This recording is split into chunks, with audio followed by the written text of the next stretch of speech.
I talk about mental fitness Right. versus mental toughness. Okay. Naval Academy, Buds, Hell Week, the Navy SEAL. Yes. You've led in combat, entrepreneurship. Now you're working with the foundation. If you were talking to someone who's grinding right now and feeling that pain, what would you tell them? There's a lot of emphasis on mental toughness. Right. Mental toughness is a tool in the set of tools that encompasses mental fitness. The ability to become parasympathetic, not sympathetic all the time. The amount of feedback we get on it of like, this is life changing. I'm not in pain anymore. I'm not in pain anymore? Yep. That is profound.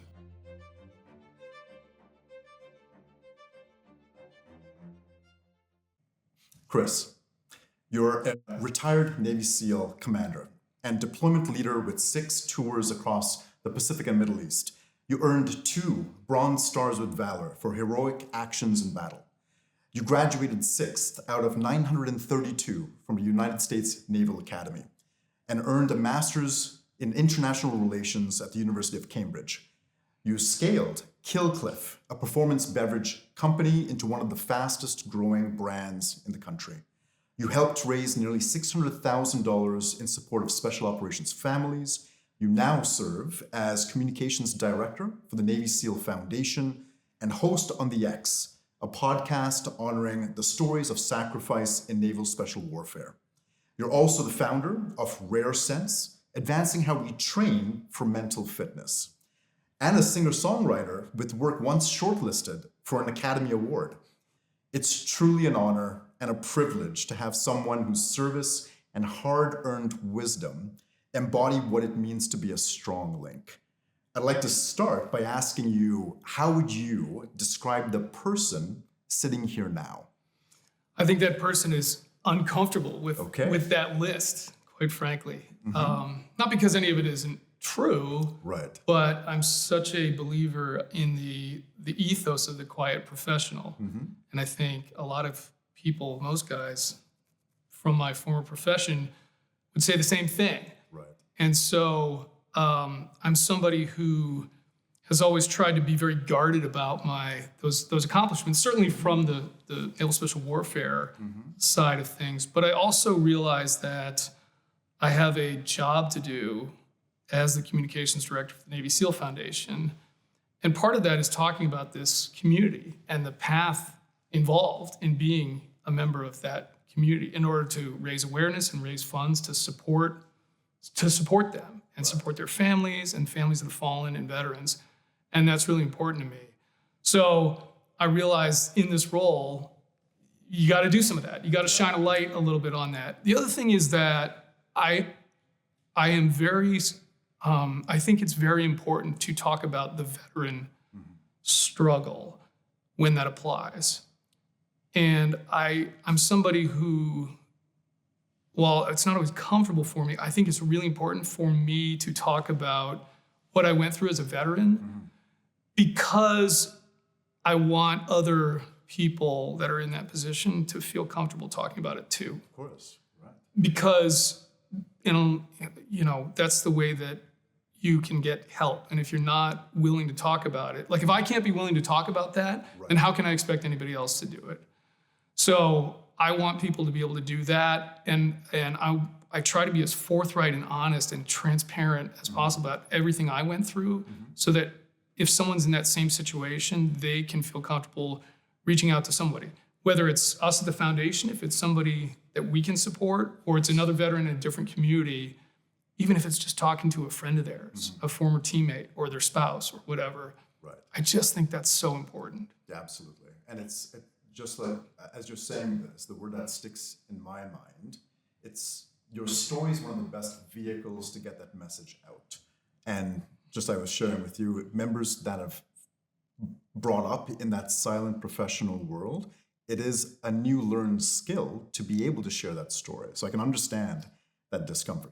I'm hoping it's my skill as a host that I'm going to be able to pull on that. And of course, you're well practiced. Yeah, I'm happy to talk about that. I'm happy to talk about the veteran stuff for sure. Absolutely. It's an absolute pleasure. This is going to be a lot of fun. I'm absolutely looking forward to it.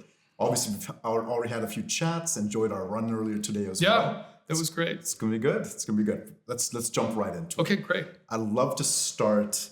Really, in my mind, I'd like to know that moment for you when you knew it's the Navy SEALs, it's the officer approach. Yeah. When was that moment for you? Well, I'm a child of the Top Gun generation. Okay. So, Nice. which is, I think sometimes feels a little embarrassing to say, but it's true. And I think, I don't know what the recruiting numbers are from that movie. Sure. But they have to be high. Absolutely. For people that are my age. I saw that movie when I was maybe 11 or 12 or something when it came out. Very formative years. Yeah. And I don't come from a military family. I had there wasn't part of my upbringing at all. But I saw that movie and I thought, you can do that as a job? Like, that's cool. I want to do that. And I think my dad was really excited because in his mind it was like, great, if he goes to the Naval Academy, I don't have to pay for college. Okay, fair enough. So he encouraged that, and he took me at some point, probably in high school. So this is high school, yeah. Yeah, he took me down to the Naval Academy. We did they had a weekend thing. I think I stayed with a couple midshipmen for a couple nights or something. That's fantastic. At 13. They've got some kind of program, or at least they did then. Right. And I just loved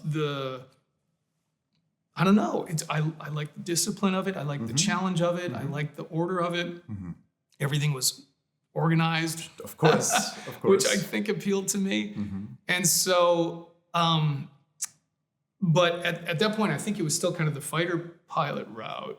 Okay. Again, I just didn't know much about the military. I mean, I probably didn't even know the difference between an officer and an enlisted person. Right. You just wanted to pilot. Honestly. Yeah, I was just like, that's a cool job. How do I go do that job? Sure. And then at some point I found out about the SEAL teams and thought, well, that's even cooler. Like, that's more of a challenge. And I think I was just really drawn to the challenge of it. It was like, I really want to do the most challenging thing possible. And so for me, it was never something where I don't think I was deciding between enlisted officer. It was basically this route was presented. My father was like, go to the Naval Academy if that's what you want to do. Okay. Amazing. And at that point, I went through applying. You have to get selected. You know. Did you know Navy SEALs before you applied to the academy or after? No, not at all. So once you just applied, so what would the position you're applying for be? I mean, you're just applying to get into the Naval Academy. Oh, okay. So you have to. Again, these processes may have changed at this point, but when I was 17, 16, you apply. You then have to get an assignment from a senator or a congressman. Okay.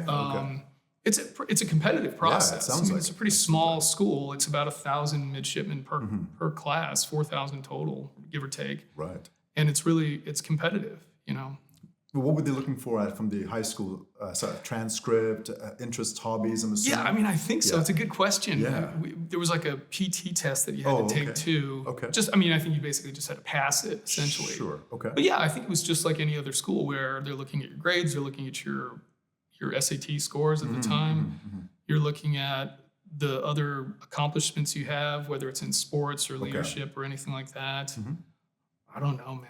I've never sat on a college board knowing how they make these decisions. You get into the academy. Yeah. When did the Navy SEAls come into your decision? Well, it was definitely before that. Like I got to the academy thinking, okay, that's what I actually want to do. Oh, okay. Yeah. Okay, fair enough. Yeah. And actually, you know what? We should probably frame this for listeners that may not know. Navy SEAls, who are they?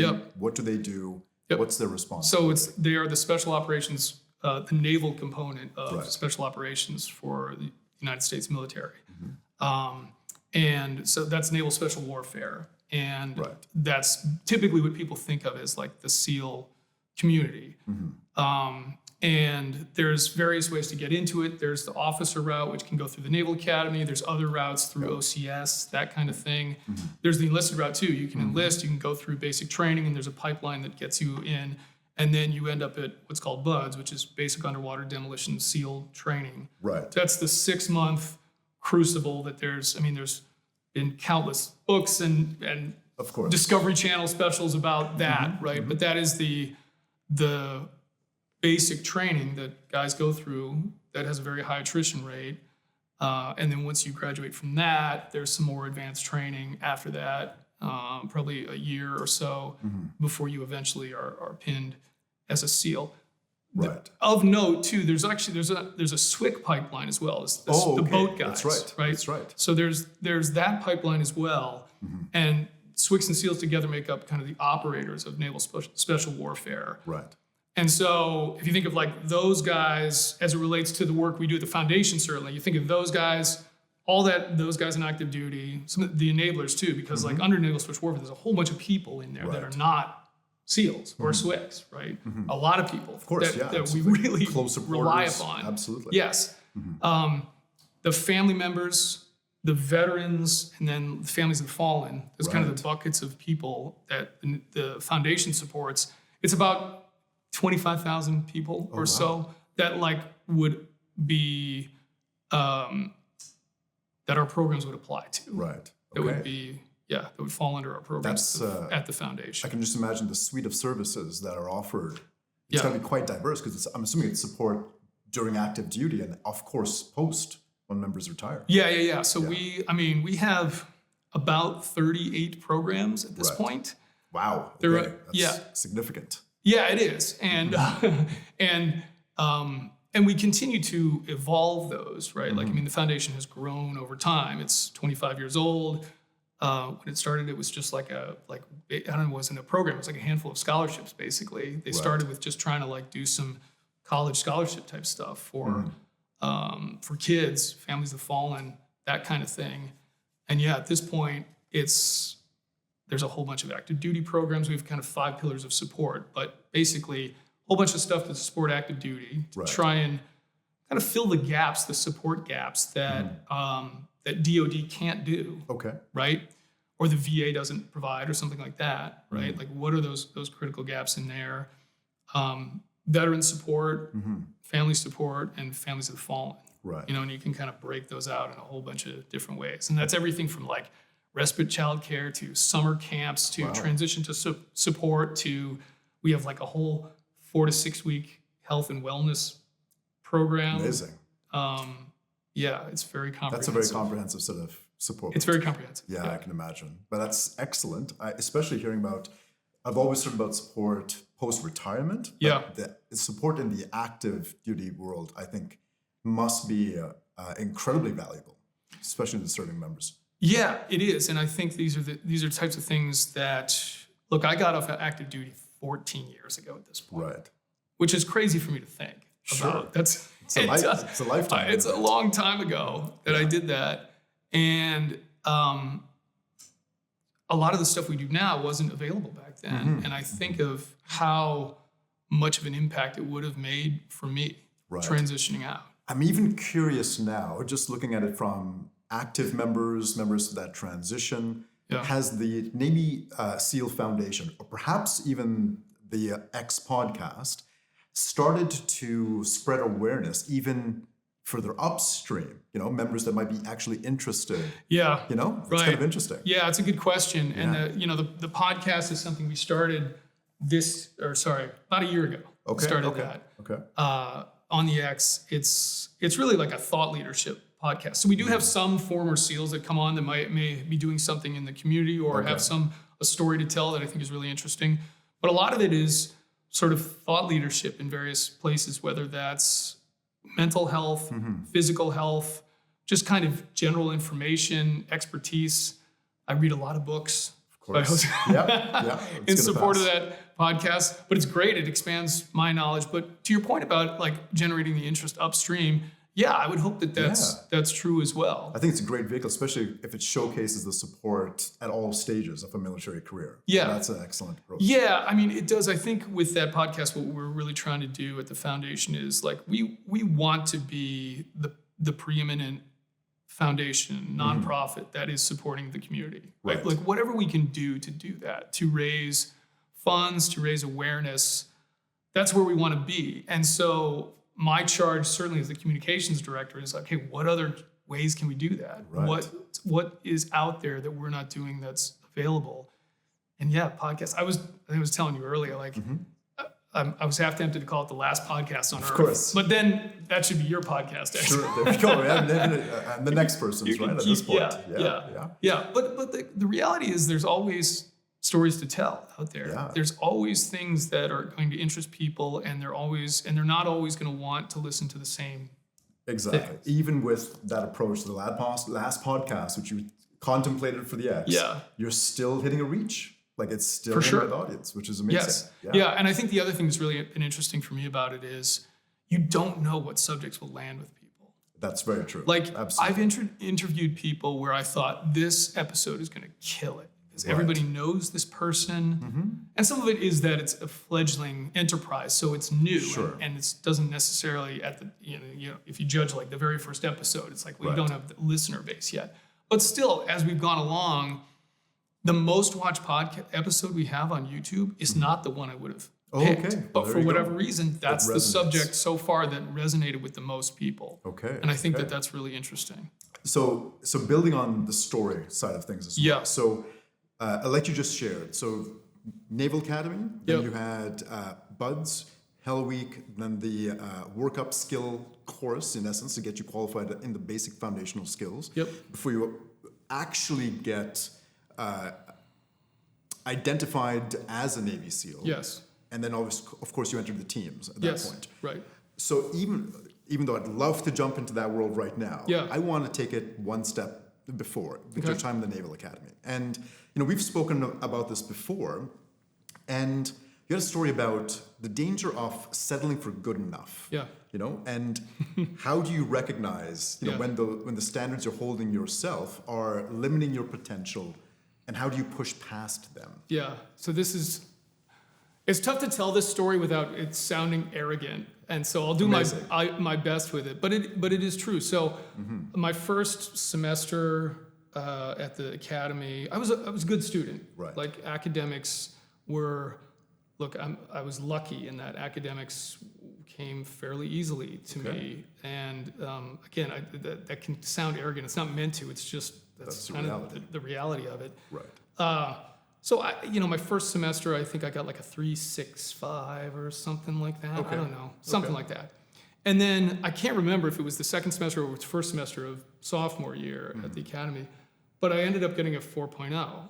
And like not on purpose. I wasn't like gunning for that. Sure. But it was one of these things where I just, and it was like a thing that wasn't on my radar before that. But once I did that, I realized, well, that's what you can do. Right. Like you're capable of doing that. So why aren't you doing that every single kind of a self-check? Yeah. And so from that point on, it like became a goal for me of like, you better get this. And no one else was telling me that, but it was just like, this is, and so that's what I did. I think the last semester I got a 3.9 or something like that. But anyway. Sure. But I think that lesson for me was something that, it's just one of those things that take me out of the picture here. That concept can apply to so many things in your life. Right. In anybody's life, of like, you don't know what you're capable of until you either accidentally stumble across it or like really try and like push yourself in some arena. And so look, I take this lesson now and I translate it to my kids when I talk to my kids, because I have 3 boys, they're very smart, and I push them a little bit during their academic career, not when they're little, but like in the high school, like, you can get a 4.0. And again, I'm not going to sit here and lord over you and just say like anything less than that is unacceptable. Like I don't want to be that. But it's like, you can do that. And so I kind of egged them a little bit. Right. And they, like my middle son, he got a 4.0 and it kind of clicked for him too. Like, oh, I can do that. Did you have this? It's such a powerful approach to personal change that's sustainable. Did you find that happened quite often? You did something, a challenge, the arena, like you mentioned, and then you realized you were actually capable of it, and maybe you had some preconceptions that you may not be, and then overcoming it allowed you to move on to the next challenge and the next challenge. Yeah, I mean, I think we're all driven by, we like challenges. Most people like a challenge. People do, yeah. And so we have like a routine that we're in, but this is why people sign up for Tough Mudder or Spartan Race Right. or some adventure expedition or a Kilimanjaro. marathon. Or like, look, the folks we ran with today, it was Absolutely. like, I want to run my first 5K, Exactly. right? And so whatever that is for you, we like that challenge before us. And it's sometimes we stand in our own way of getting there, where we've put up like some kind of limiting belief of like, well, I can't. I mean, you hear people say this all the time, like, it's just beyond me. Or like, I'm not like we make up these stories about ourselves. Absolutely. Based on what? Based Exactly. on, maybe you had an experience as a kid where a coach put you down, or maybe you had, parents that weren't supportive of you or something. Right. And you take on these stories that limit your potential, and not realizing it's just a story. And then you end up saying things like, well, I'm just not a good runner. A lot of that Right. negative self-talk. Absolutely. Yeah, but they go from I've done some runs and they're not very good to I'm not a good runner. Right? It becomes like your identity, and I think it's valuable to question those things. Have you taken on even actions on your own end to personally test yourself, to test those assumptions, and been surprised, for example? Yeah, I think what's interesting for me now is, look, people like, if you get into something like special operations, like you're a driven person, Right. and you're like pushing yourself physically, certainly, and that sort of like mental toughness thing is definitely ingrained in you. What I found after the military was that there were things like sort of bad stories I had adopted about myself that were limiting. They weren't about that. It wasn't like I can't go run a marathon with no training type of thing, which like, could probably it'd be can muscle super through it. painful, Yeah. but able to just grit it, Right. be gritty and grind that out. It was other things where I realized that I was telling other stories, and the solution, the interesting thing about it was the solution was not grinding anymore. Right. And this was a big, big lesson for me as a veteran. Right. Yeah. It really resonates with me because I've shared the Ascend program that we do, the mountain program. And Yes. For me, it was during my time in the military, I never got to do the mountain operations. Yep. So once I got out, that was a goal of mine. And when I did it for the first time, and I'm sure Jeff is going to watch this, the CEO of Alpine Air Adventures, the guide company, he just happened to be my guide on that course that we did. And we were all going to summit Mount Athabasca in the Canadian Rockies. Yep. Full alpine mountain, tough one for sure. And I struggled. Like this was gritting it out in essence. Yeah. Didn't do the right training. I think I even showed up with almost a pack that looked like a rucksack. All the wrong gear, right? Yeah. Muscled my way up there. And at the top, I distinctly told him, super appreciative, and I told him, you're not actually selling a mountain program here. You're selling a life lesson, a life experience. And I realized that it was achievable and doable at that point. And I wanted to come back and not do the grit approach. I wanted to put in the work. Right. And it resonated and stuck with me. And now we take people every year. We went out to Bolivia, like I told you, last November. So it's being able to push through that perceived boundary. It can be a very powerful effect for sustainable change. Yeah. And it's amazing you learned that so early too. Well, I think the thing that's so interesting about it is there's a whole bunch of people who need the grinding lesson. There's a lot of people out there that haven't had that in their lives. They've never really pushed themselves, and and that's why there's a lot of influencers out there that are all about like get after it, get up earlier, go harder, and that's an important lesson to learn if you've never learned it. If you've never done that, that's really important to do. I think what I found as coming out of spending so much time in that mode was that there were certain things where that wasn't the answer, and it was like my only tool was to grit through it. Was to grind through. It was like the only tool was like suck it up, suffer in silence. And I had to learn there's a balance that I think is really important to learn, and the awareness of when you need to grind and when you need to not grind is really critical. Absolutely, and I want to pull on that as well. But let me ask you, when really high level your career, when did you learn that lesson? Did it come early or did it come later? Oh no, for me it came post-military. Post-military. For sure. So just grinding through the military years. Yeah. Yeah. I absolutely. Yeah. Most And that's not like anybody's, again, like those jobs, they require it. That's why the Absolutely. training is about that, is because like you have to be able to, for the whatever the mission is, for the guys around you, like, yeah, you have to be able to just like endure pain, go. Right. That's why that's so important. I have a question specifically on that, but Yeah, it go really ahead. resonates. Oh, we'll certainly get to it. Okay. It's because it's a lesson I learned too. It's obviously, Army-wise, grinding it through, and then my first venture with Bombardier Aerospace, I was grinding it through. Yeah. It didn't work as well as I hoped. Right. And I had to come back at it a different way than 2 years afterwards when I came back. Yep. So I know you went through a similar journey. Yes. I'm gonna love pulling on that.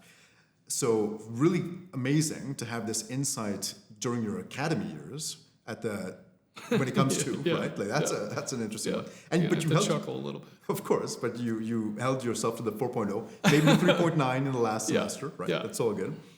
Now you've already talked about this, but moving into buds and selection in Hell Week, right?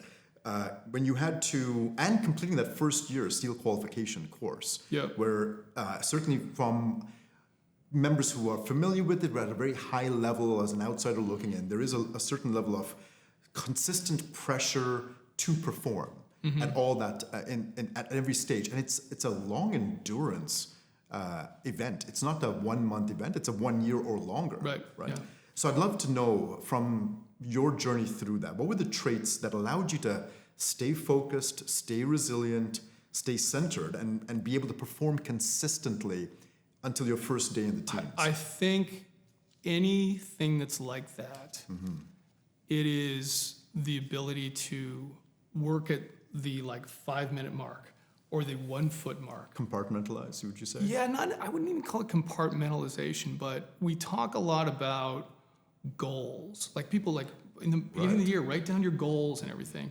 And I almost think that misses the mark sometimes. Okay. It's like the goal isn't to finish Hell Week or finish Right. buds or become any of that. The goal is to make it through the next 5 minutes. Absolutely. Yeah. The goal is to be engaged in the process at any given moment to the highest level possible. That is the goal. That is grinding, really. And again, Right. that's why that skill is so important in those types of settings. But that can apply to a whole bunch of other stuff, whether it's running a marathon absolutely, yeah. or like, hey, you got to put in a bunch of focus work for a project. Is like we get too focused on the end state, and the trick is the process. Right. The goal is the process. And so like now when I make goals for the year, I make them like, what am I doing on a day-to-day basis? Like it's like sort of in the back of my mind, like this is the goal, finish training. Yeah, okay, it's kind of there. Sure. But the real goal that I'm checking off every day is I'm making it through the next 5 minutes. Right. That's it. That's it. Yeah. That's it. It's just near-term stuff. Immediately, what came to mind is obviously you've also gone and you've had experience opening a CrossFit gym, Yeah. right? And Yeah. I know my experience with CrossFit and other indoor sports. It's Yeah.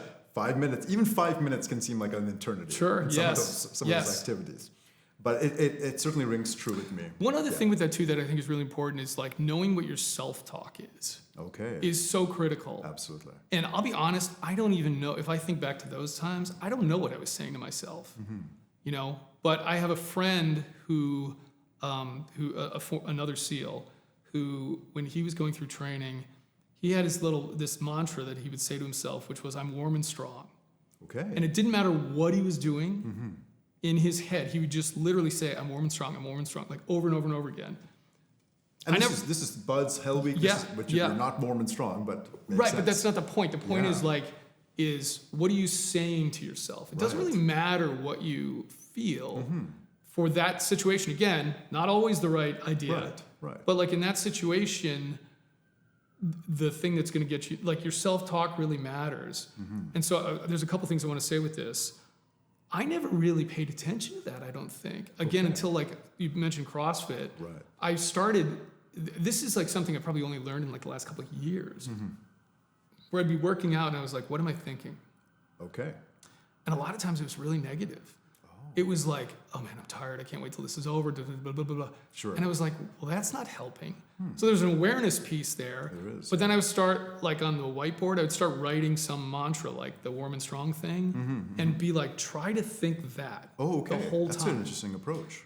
What's really interesting about this is I had a friend call me during COVID, and she had a coworker. No, sorry, not a coworker. I think it was her cousin, Okay. who was she was a nurse, and she was really struggling because of all the impact on the hospital. Absolutely. There were people dying, and it was like overwhelming for her, and she was like really struggling. And I had again, I've been open about my sort of veteran experience, and had talked about some of the stuff that I had learned and helped me in various ways.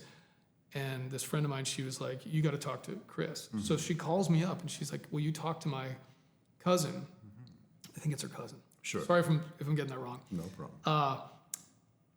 And I thought for a second, my first instinct was, I'm not a psychiatrist. Like, I have no business. But then I'm like, what kind of coward are you if you're not going to be willing to help this person who's asking for help? So I'm like, sure, I'll talk to her. Okay. And she's telling me all this stuff, and I just said, you're telling yourself a story that, like, you can't do this, you don't have the... And I'm like, the reality is anything you're doing right now is making a difference. Like, even if you save one person, that matters. And so, and I told her the warm and strong story. Okay. And for, like, that idea clicked for her so strongly that it was like a couple weeks later, she like texted me. She's like, I completely changed my attitude. So much that their whole wing in the hospital adopted this. Wow. Made T-shirts. Wow. That said Amazing. warm and strong on it. Okay. Wow. And I didn't say like adopt that saying. Sure. Make Just- something else up. But that's what they did. And they would like mentally check in with each other, like Right. warm and strong. That's amazing. Just a mindset shift, It is. you know? Definitely is. What's really interesting is you're reminding me now, when I came through the military, we didn't have any sort of training when it came to breathing approaches, positive self-talk, or anything. But early into the leadership stage of my military career, there was a new lecture that was introduced. It was literally like the second lecture every recruit, didn't matter what trait you were in Army, sat through. And I distinctly remember, I'm going to butcher the details of this, but it was from the Navy SEALs. And it was, we're talking 2 decades ago. Okay. And it was a research study that they were sharing. And it was the high level points that I remember. They were looking at members that were successful through buds and selection. Yeah. And they were finding that there wasn't a correlation between, for example, members with prior swimming experience. Yes. Right? Right, correct. And they were finding members with farming backgrounds, for example. This is the part that I remember from the lecture, that were getting through it. And the research studies showed there were attributes like the 4x4 breathing technique, breaking it into smaller milestones instead of thinking about right at the end. And I think it was called the Big Four or something along those lines. But one of them was specifically positive self-talk. Yeah, You know? interesting. Yeah. Yep. And it was just literally the second lecture in every Army person's career that was coming out. It was really interesting. Yeah. And I think what's so interesting about that is most people probably don't even know what their self-talk is. Yeah, I can definitely see that. And that is such, and I certainly didn't. I was not aware of this. I didn't know that I could become aware of my own thought process in that way. And this occurred more post-army, Oh, yeah. post-military. Yeah. Like I'm talking in the last 5 years. Yeah. Like mid-40s. Till I understood, I can objectively just look at my thought process and I don't have to buy into it. Was this one of the levers that allowed you to shift from the grind approach? Yeah. So, and if you had to put a term to it, what would the non-grind approach be, the healthy approach? What would Well, you so call it? I talk about mental fitness Right. versus mental toughness. Okay. I think there's a lot of emphasis on mental toughness. And if you talk about mental fitness, a lot of times it'll get transmuted into mental toughness for people. They'll say, so yeah, talk more about mental toughness with my hand. That's not what I'm talking about. Right. Mental toughness is a tool in the set of tools that encompasses mental fitness, right? And so, look, tying that a little bit into the foundation too, I think this is one of these things, we have this whole program called the Warrior Fitness Program. Okay. And it is this 4 to 6 week program where It's for active duty guys. It's for veterans.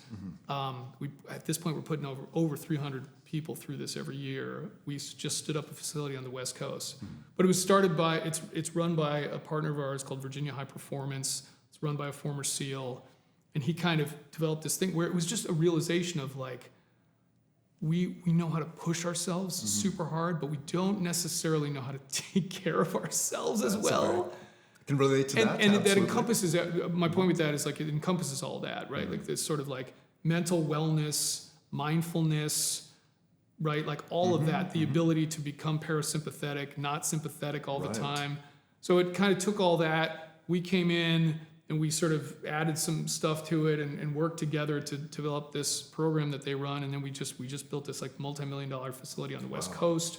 But that thing is just like life-changing for guys too. Like the amount of feedback we get on it of like, this is life-changing. Like I'm not in pain anymore, or, you know, my mental clarity is so much better. Right. And so again, you think about this, sometimes in all walks of life, we can become like just racehorses that, or like a F1 race car that's just got a brick on the accelerator all the time.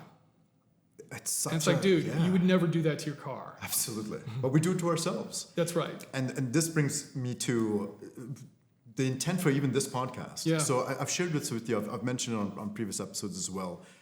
The concept is a strong link. Yep. Right. And my passion being, we've talked to a few leaders, and we usually find that you can break down a team into those four main categories. The leader, these critical enablers, which are great. You can usually let them run, and they want to own the end state and keep moving the mission forward.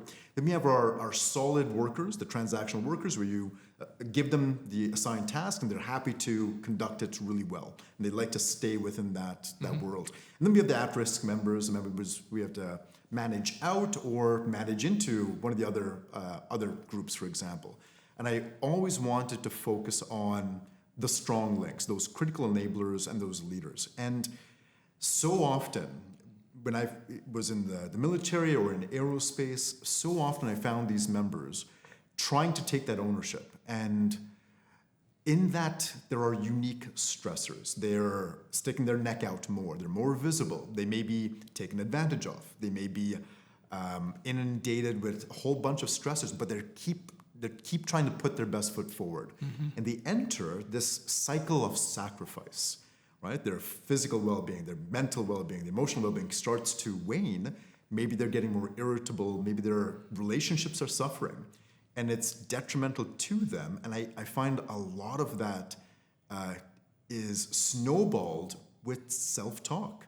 Right? It starts to affect them on a personal level. Yeah. So it's amazing to hear what you're doing, especially through the foundation. And what you just said, where you had members going through there that literally said, I'm not in pain anymore. That is profound, because that pain that comes from grinding for so long, I've seen that being such a detrimental thing. I'm sure you have with veterans that transition and are facing that pain. I've seen it in aerospace. I shared with you, it was so shocking to me to see members in aerospace walking around with heart rate monitors compared to the time in the military and the stressors. Right? So it's absolutely profound, and I think it makes a huge difference. And of course, want to pull on that more mental fitness versus mental toughness. Yeah. But I'd love to ask you, this cycle of sacrifice, where you faced that decline. Yeah. Have you had moments like that, and how did you get through that? Where it was, I felt that way personally, or I've seen it with other people? Let's start with you first. Your journey. I would say, I mean, it's tough. I would say, you know, my own journey, certainly out of the military, I did for my own reasons. I think I got out when I got out because I didn't feel like I was mentally in the game anymore. I think I've been at other places where, like post-military, where, look, by the way, I love this concept, this strong link concept. It's really great because when I think about organizations certainly when I think of like the military and like the community I come from, that group, that which I would call kind of like the senior enlisted Right. guys, that like that's like the gel of the community. Right. It's so important, and it's where like all the institutional knowledge is, and they're the people that like drive that make it happen. Right. And it is so important that we take care of that group. Of course. So, like, I think the place that sticks out the most to me is actually probably post-military. And I can speak to a couple of places where I found this. Sure. One was the very first job I got when I got out of the military was I was working at an investment research company, which was in St. Thomas. This is where I ended up starting a CrossFit gym. Right. But I was selling investment research, and I got in there because there were other former guys that were in there too that had been really successful. And this is the first job. First job post the SEALs. Yep. Okay. Yep. It was a sales job. Right? Okay. I was trying to sell investment research, and I thought, I'm going to be awesome at this. Okay. And like, yeah, I'm going to go kick ass, right? Sure. And make all this money, and I was terrible at it, Okay. and I didn't like it. Right. And I think I wanted to. This was a mismatch. Okay. I wanted to be that. I liked trying to be the guy. Like, hey, let's do this thing differently. Right. We thought about this, and it was like, no, get in your box, kind of do your job. That was the expectation. Neither one of those things is wrong. Right. But there was a mismatch in terms of expectations of like what they wanted me to do and how I wanted to be. And I got fired. Like, Wow. Yeah. and rightfully so, quite frankly. And how did you manage that? First job post the SEALs, and that it's a real experience that many people experience as well. I don't know that it was trying on me for sure. Right. Where I was not used to that. Again, you sort of expect that I'm going to crush everything. And then it's like, oh no, I'm not.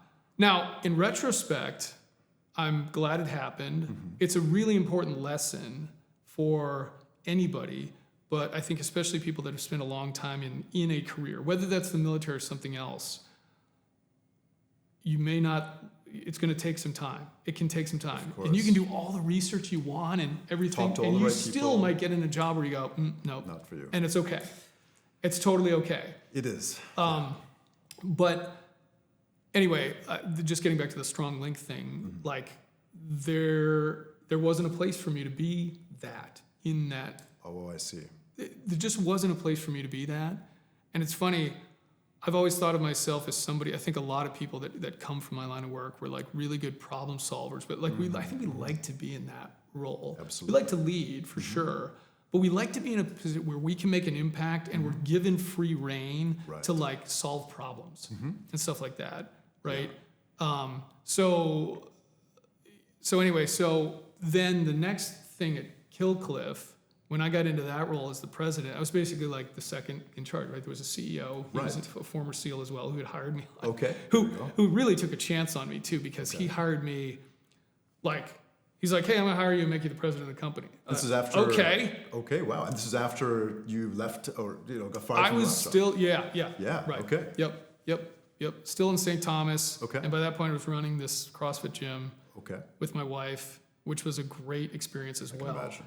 And just taught me a ton about like what it's like to actually run a business. Of course. But getting into that role at Killcliff, like that, I was definitely that. I sort of ran this as the president. I ran the main sales team, and I had to be that in that spot. I think where I found the frustration was we had a situation where the board ended up letting the CEO go, the founder go, thinking we need new management. And there was about a 6-month transitionary period there where we didn't have somebody coming in, and then they hired in somebody over me, and there was just some tough times there where you feel like I've got a lot of institutional knowledge here, and I'm not sure we're utilizing it as best as we can. And I think that's true with any organization, is like, I gave you this sort of analogy before, right? Right. Like I feel like the best thing if you're a leader that comes into a position, and this happens a lot in the military because like as an officer, you move around a lot. Right, so you're here for a couple years, and you go here, then you go here. Where a lot of the people under you, senior enlisted, whatever, they can be there for much longer time. And so I use this analogy of it's like this train that's going 200 miles an hour down the track, and it just stops real quickly to like replace the engineer, and then keeps going. And the best thing you can do is just kind of make sure it doesn't run off the tracks. Right. And if there's some big thing going on back there in one of the cars, like you might have to get involved or something like that.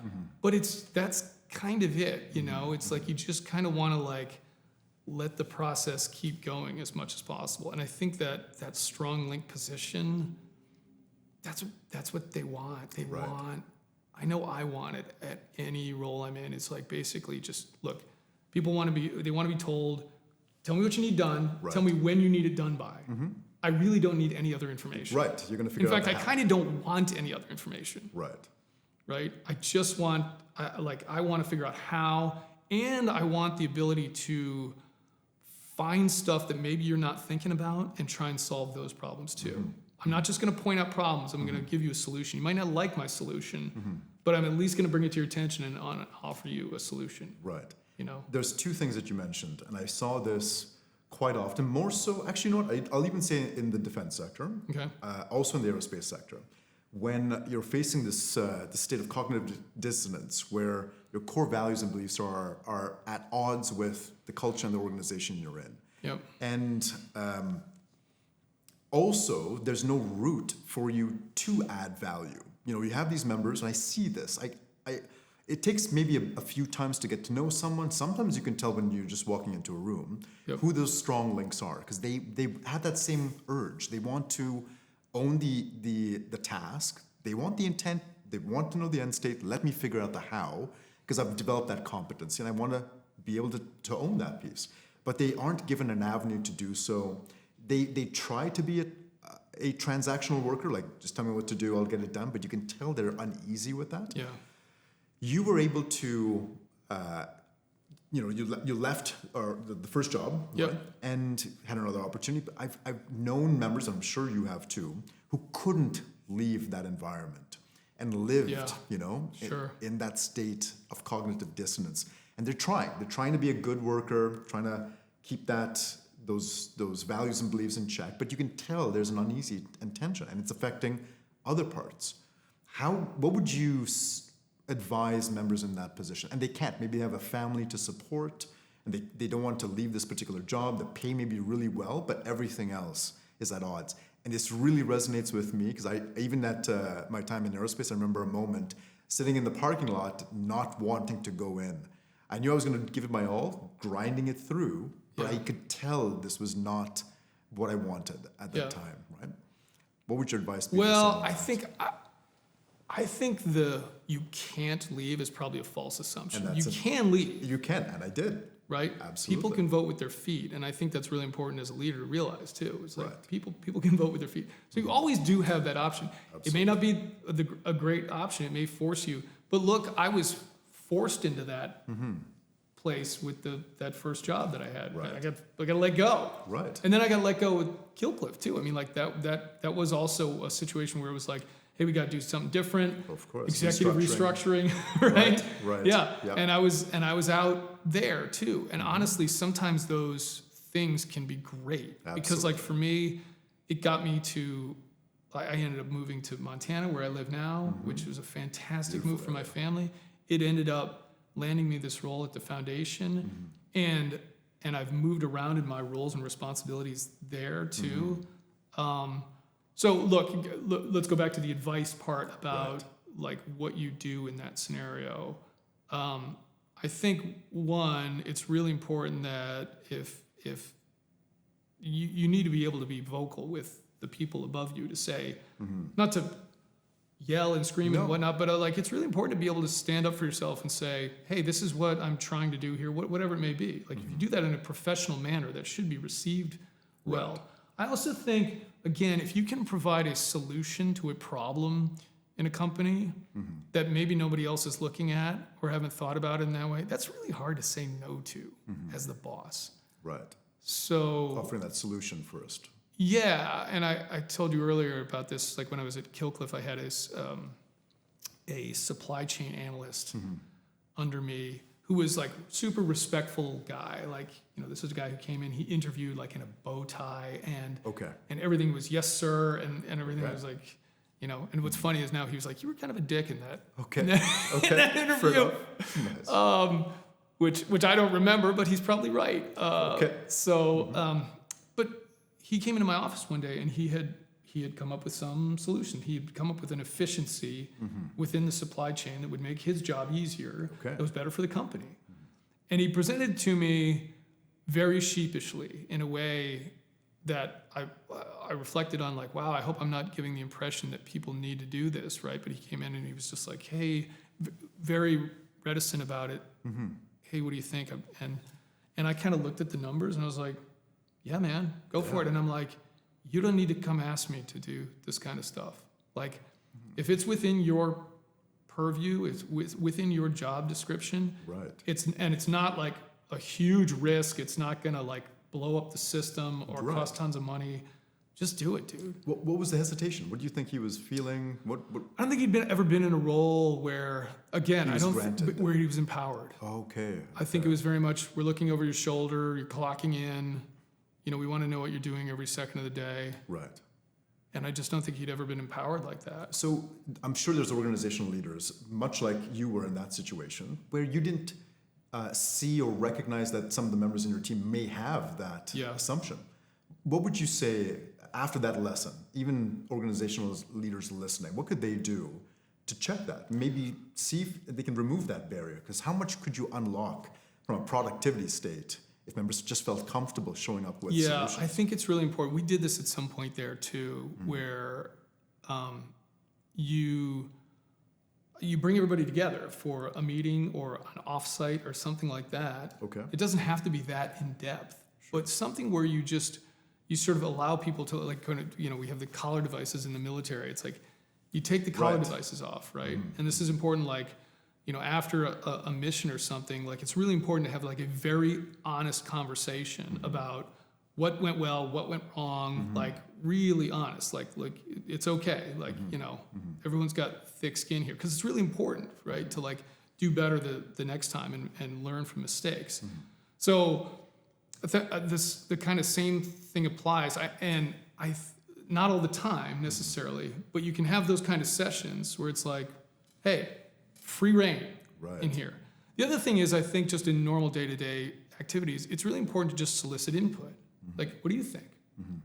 And it can be like on anything, because I think for most people, they want to know that their voice is heard, and it's okay if the boss makes a different decision. Right. Like, I was okay with that throughout any of the roles I've had. It's like, hey, it's the boss. They can make whatever decision, but I want to know, if I'm in a role to support that person, if I have information and I have an opinion on it, with respect and professionally, I'm going to offer that. So at least they have that as an option, right? And I think what people don't want is the boss just makes decisions on their own. They never consult with the deck plates at all. Right. You know? But sometimes you might have to proactively do that. Right. You might have to. So even on the topic of experience in different leadership levels, right? So I remember we had a chat about this.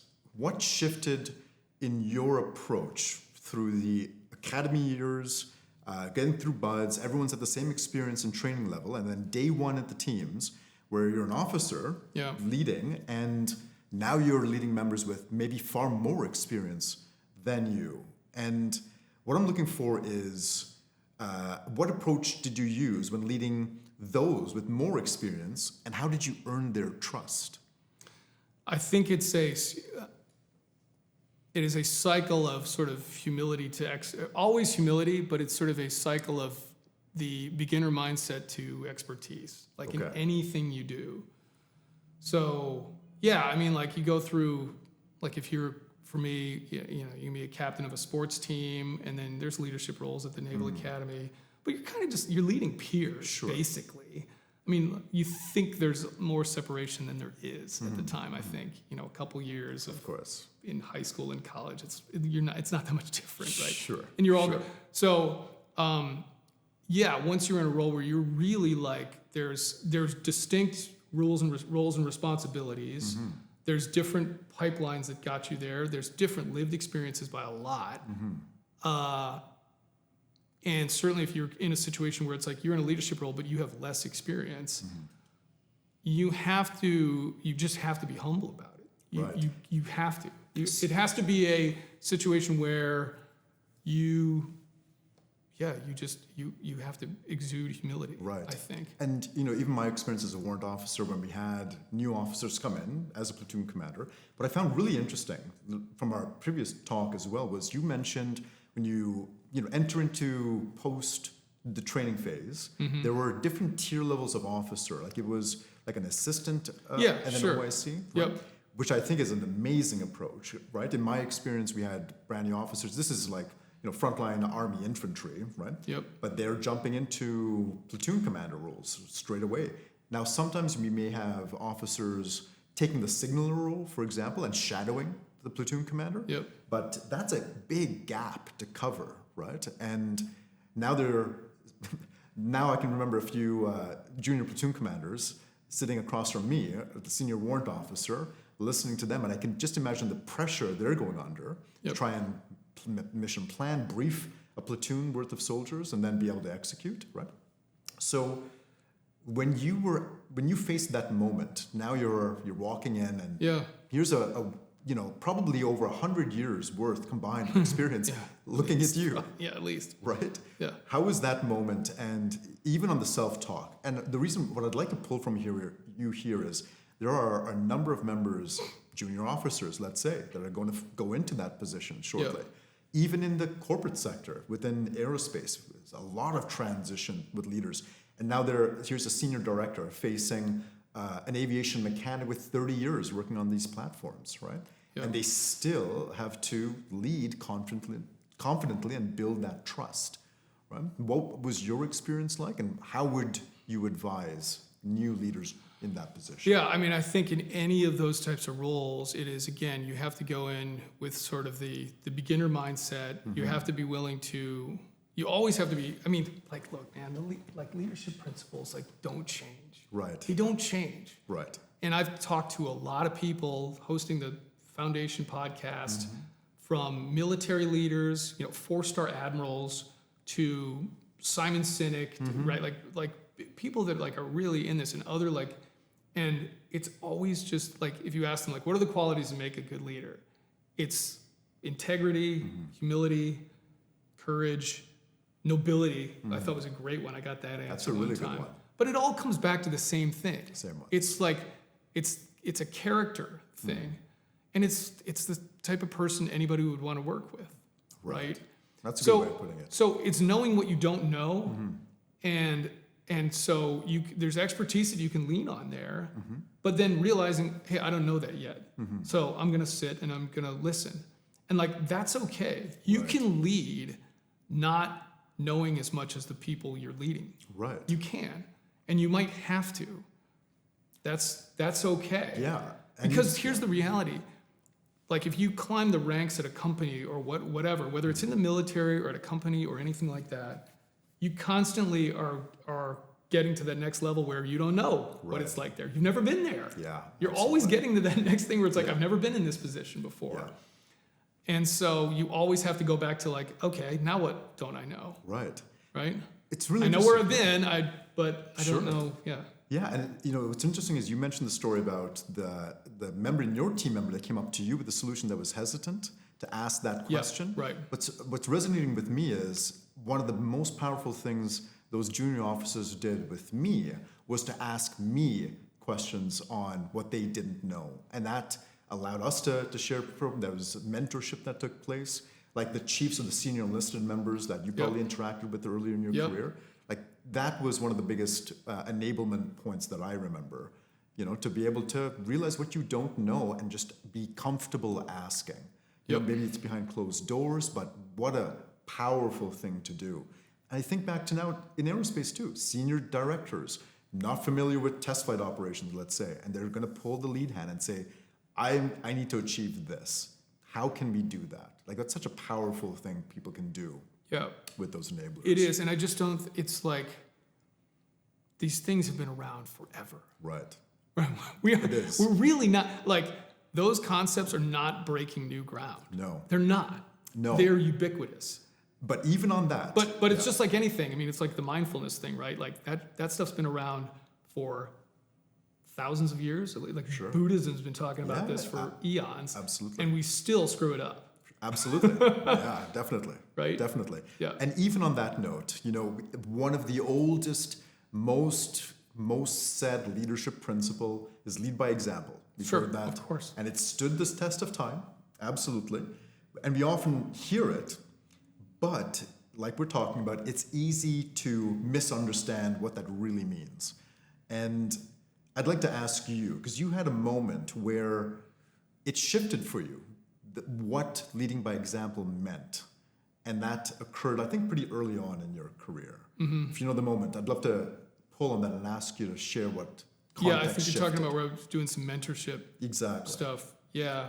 So I had, I was the officer in charge of the platoon, and I have an assistant officer in charge. And I kind of made this decision of during a training, training block, like I'm going to put him in charge. Like let everybody know, like he's in charge. It's kind of a mentorship thing, like a sort of like, hey, step into this role, see how you do. And I didn't do the best job with it. Mentorship's a really, we hear that word a lot, mentorship. But I'm not sure we know exactly what it is a lot of times. Like we think we do, right? But we don't. Like if you ask someone to distinguish between mentorship and leadership, I think they would struggle to articulate that. I've asked that quite a few times to the business leaders we've instructed, and usually we get a response that's better suited for the definition of advice versus actually mentorship. Yeah. It's really interesting. Yeah. And mentorship is really like, when I try to think about it, it's like it's like taking someone under your wing and really showing them the ropes, right? Like you can lead a lot of people, you can show up day to day and lead, do the right things, make decisions, check in on people, all that. But mentorship is almost like a Mr. Miyagi and Daniel LaRusso type of relationship, right? So in this position, I was trying to what I thought was mentor, and the reality was I almost set him up to fail. Where I was trying to, it was almost like I was trying to make it hard for him. Okay. Like why? See, I don't know. We see this a lot. I saw this a lot. I don't know. This is like, look, I certainly have plenty of moments from my career that I'm not proud of and things that I do wrong. And this is the other thing about going through any career, leading, all that stuff is like you make a lot of mistakes. Of course. And so the most important thing is when you make a mistake is own up to it and be like, yeah, I screwed that up. I could have done better there. And so, look, halfway through this what we were doing here, he was like, dude, you are like setting me up to fail. Wow. And we had a good enough relationship where he felt comfortable telling me that. And I realized I was like, he's right. That's amazing. First that he was able to talk to you. Yeah. I'm making it too hard for him. And honestly, I don't know why. I thought maybe in that moment I thought, oh, this would be good for him. Like I'm pushing his limits or something. Sure, right. Wasn't the right call. So what shifted? You had that moment? Well, then I just changed to like being like, he's got it, but I'm like constantly like, kind of like, hey, think about this. Think about that. What do you think about that? Like trying to make him succeed, right? Like, now the word that comes to mind is mentorship. So it's like set you up to succeed, not set you up to fail, to see if you can do it. Right. Because again, I think we maybe I came from that mentality of like, just make it harder, that kind of idea. And it wasn't the right thing there at all. So it's obviously a learned moment, and I see this a lot, and I saw it early stages of leadership within the Army, because there's the difference between what you're perceiving as being that leader, the loudership approach, for example, which is quite prevalent, and then really learning that the silent professional, the leadership approach, So I think it's an example which a lot of leaders who have gone through that journey and made mistakes like I have too, very similar in that approach as well. But it shapes you and it allows you to leave that impression. There's one thing I want to say here too, because Yeah. here's the other place this applies where I am currently in my life is my kids. Oh, okay. So anybody who has kids that get to a certain age, once they're not like little kids, like I have teenagers now, 3 of them, and you get to this point where you're trying to figure out how much leeway you give them, like how much rope you give them to hang themselves on, right, how many mistakes you allow them to make, right, or do you helicopter them, right? Like make sure everything's okay. And it can be challenging because you don't want your kids to fail, but you also realize that there's value in failing. Yeah. There's value in learning lessons on your own, even if I could have interdicted or interceded and prevented it somehow. But that doesn't help them grow. So it's this fine line that I find with my kids now where I'm trying to figure out how do I kind of push them in that regard? How do I mentor them appropriately, right? Of course. And be like, I'm not going to make this harder for them, but there's certain things I'm not going to bulldoze for them because I want them to learn that lesson. But I think and I was going to ask this later on, lessons from parenting, which I see a lot, which is amazing. Right? Yeah. But what you're describing, I've seen exactly what you were mentioning before, where leaders think they're empowering another member and they just say, this is you, run with it. And they're almost too hands off, which sets them up for failure. Right. And this is probably a bit of a unfair assumption. Sometimes I almost feel like they wanted this person to fail, probably for the wrong reasons. Yeah. Right. I've seen that. I'm sure that's true. I've seen that a few times. But there are also genuine leaders that are trying to make their next up and coming leader succeed, but they go too hands off. Yeah. What's a check and balance you think that leader could do to verify that they're actually setting them up for success? Well, look, I mean, I found this at the foundation. Our CEO, Robin King, she's been at the foundation since its inception. Right. So she has more institutional knowledge than anybody. Of course. Been there 25 years.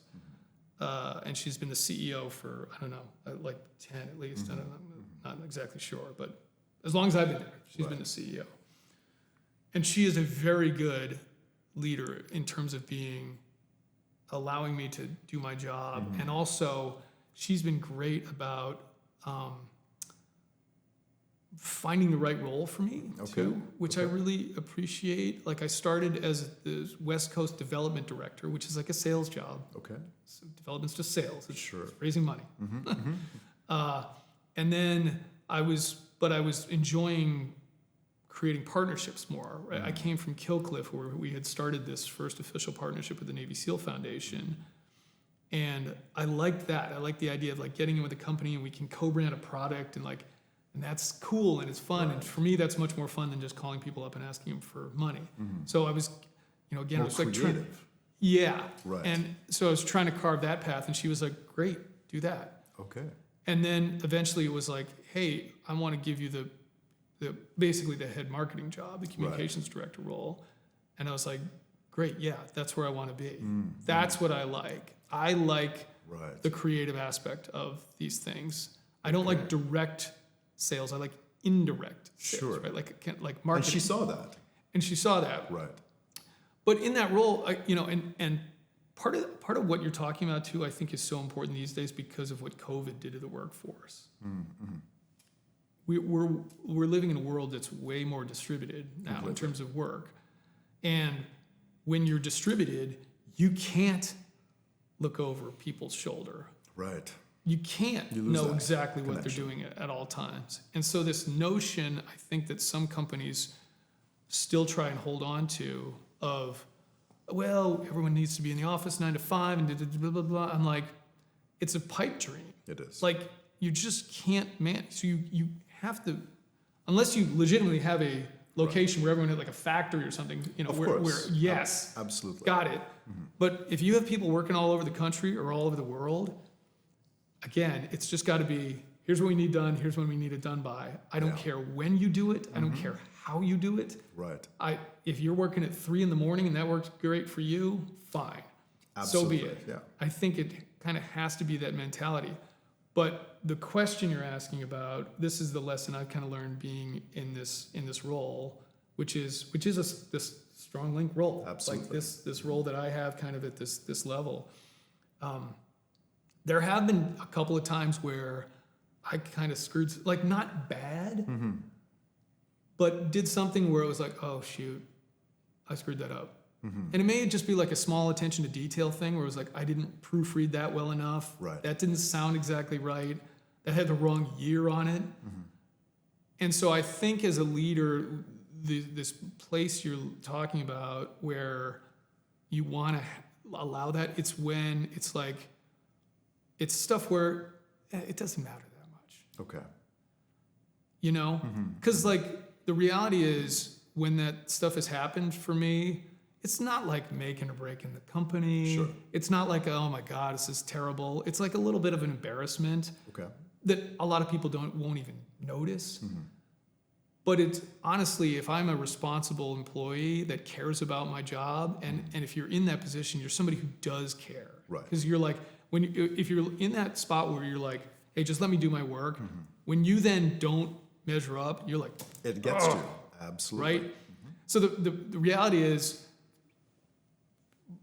her giving me enough free rein there to allow me to have those slip-ups very rarely Right. is enough for me to put myself in check. Absolutely. Yeah. You know? I've seen that quite a bit. And so I think that's what you got to try to figure out. It's and not like limited. Yeah. yeah, Because it's- that would potentially. and again, push this is you. the thing. Like the guy that worked for me at Killcliff. It's like Right. it's like sometimes it can help to be. Tim Ferriss had a thing where it was like people were coming in and asking him for advice on absolutely everything, and he put this rule out like, hey, if it costs less than, I can't remember the exact number, Sure. it costs less than $1,000 and these other things, it's like It's don't bother me with right. it. Right. Makes sense. Don't bother Just me solve with it yourself. It's within that sandbox. Like you're given that Right. ownership and ability Yeah. to do it. Absolutely. Yeah.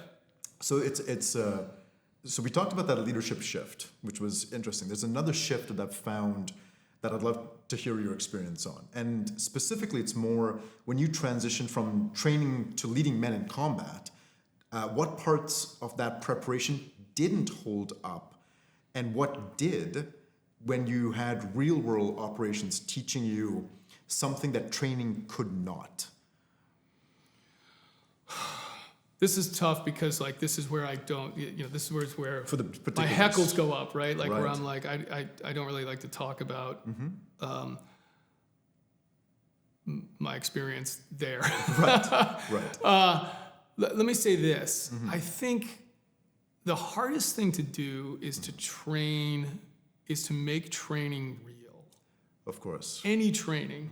And that can be training that then is for combat. I think that's probably true when it comes to like firefighters and cops. Absolutely. Yeah. It's true in sports. Whatever that looks like, it could be true like if you're a public speaker and you're trying to like rehearse and then you have to actually get up in front of people. Right. And the difference is there's a nervousness behind it, right? Like when it's real, whatever that is, there's a fear and a nervousness that's hard to train for. Right. It's hard to inject that into training. And we always say train like you fight. And I still say that like coaching soccer. I say that like guys, practice has to be like a game. Right. Right. I'm not saying all the drills are like a game, but like you got to put the intensity in here as if it's a real game. But that's really hard to do. And I don't know how. It's very hard to do because it's just there's an emotionality there when it's real that is almost impossible to replicate. Is there lessons, because during your military career you used the grinding approach, Yeah. even in those moments of fear when Yeah. you're dealing with new experiences. Yep. But looking back now and the lessons you've learned on mental fitness versus mental toughness, are there things that you might have done differently than grinding through even those transition Yeah, points? I think what I wish I had known, and I want like anybody out there to kind of realize is, I think some of the differences in the realization of, for us, like in some of the work we do at the foundation and everything, of ways guys need to learn how to regulate, like Right. nervous system regulation. I think so much of that comes out of like 2 decades of combat. Like that's kind of that's unprecedented. That's Right. really unprecedented. Absolutely. In terms of the length of time that we've seen guys downrange, just like driving their systems hard. You know, and again, like training's one thing, and that can be hard, but it's just like the environment's not this. It can't be the same, and the level of intensity isn't the same, and the effect on your nervous system isn't the same. And I don't think it's realized. And I know for me, this was a thing that like I didn't know was a thing. I didn't know that my nervous system could essentially get stuck in a sympathetic state For a while. forever. Yeah. Like, That's, and I mean that. I mean Right. stuck. that's like that. huge. Yeah. And these are things I didn't even know about. Like I didn't know. If you'd asked me 10 years ago, what's the difference between your sympathetic and parasympathetic nervous system, I'd be like, I don't know what you're talking about. Let's expand for members who don't know. Yeah. This lesson that you learned. Yeah, so you have, I mean, look, I'm not a doctor here, course, but of course. like Yeah. from all of my internet research, but course. like my personal experience, Definitely. you have your autonomic nervous system, which is your unconscious nervous system. That's kind of like, right, like consciously I can move my limbs and I can talk and I can do that, but there's all this stuff that happens automatically. And that nervous system controlled by your brain is doing one of 2 things. It's either activating you or it's calming you down. It's Right. either in basically fight or flight or it's in rest and digest. Right. And your sympathetic nervous system is your fight or flight system. Your parasympathetic, I always think of a parachute. Right. Right, that's the way It's a good one. I think Yeah. about it. Because sympathy sounds like it would be calming, right? So You- we say yeah, sympathetic. of course. Parasympathetic is the slow you down. Right. That is your rest and digest system. And in an ideal state, you bounce back and forth those things. You have something to attend to, something that requires focus. You're sympathetic. You then rest. You sleep. You recover. Right. Ideally. But if you're doing something that requires you to be on all the time, you essentially can you create a level of your nervous system that never gets back into parasympathetic mode. Like you're just always It's stuck there. You're Yeah, stuck. Exactly. Right. And for me, this got you can get into like a limbic system impairment, which your limbic system is kind of this part of these portions of your brain that control this, Right. where it's like feeding on itself, and you get weird. This is what leads to like panic attacks and stuff like that. Like you get these things that feed back on themselves, and you get worried about those, and like you can just like incapacitate yourself Absolutely. like terribly, and not know what the hell is going on. You know, you mentioned before the sense of being wound up Yeah. during your military career. Yeah. It kind of sounds very much like the sympathetic nervous system being in a stuck state. Yeah, During yeah, that time. totally. I mean, I was telling you the story that I'm not proud of at all. That I can remember, I don't know, maybe a year after getting out of the military. I'm in St. Thomas, in this beautiful island, like, Amazing. you know, and this job that I'm not loving, but like it's taking care of my family, and like, you know, things should be fine. And yeah, looking back on it now, man, I was so wound tight. Like my wife and I were arguing about something we never argue. Sure. Yeah. And I took off a pair of sunglasses in my kitchen and just smashed them on the ground. Like $200 pair of sunglasses. Over what? Like, I don't even know at this point. Right. Over nothing. And like, it's embarrassing for me to think about that. You know, it's not like there was like physical violence or anything like that, but just to like have that reaction Of course. Yeah. was again, I was in a state that I had no awareness of. This might be an extreme word, but would you call that moment a slight loss of control? Yeah. Yeah. Yeah. Yeah. And this is a But year not after. understanding it, I think, is the thing that Yeah. Because like at that moment, I don't know if that I could have been pulled from that. Right. Really. And that's what I'm trying to pull at. It was very common to my experience too, but the stimulus that resulted in that wound up stressed state, which was the time while you were serving, was 1 year behind you when this moment happened. So it had been carrying on and it had been stuck in that open state, even in the absence of the stimulus. Yep. Which I find is a very common story. Oh, for sure. Oh, yes. Yeah. Because like again, you're in this thing where you're like on a hair trigger, right? Basically, because you're in this like hyper vigilant thing. Everything's a threat. Like you don't think in these terms, but like your body, everything's a threat. Everything's like setting you off to, again, you think about that, we say fight or flight. Right. So it's like everything's either making you want to fight it, right, or run away or scream or yell or whatever, you know, because you've got this like this energy imbalance that's, you know, and that's the kind of stuff that like 10 years ago would have sounded so woo to me. I would have been like, what? I think I would have just said, yeah. I mean, you know what I would have said.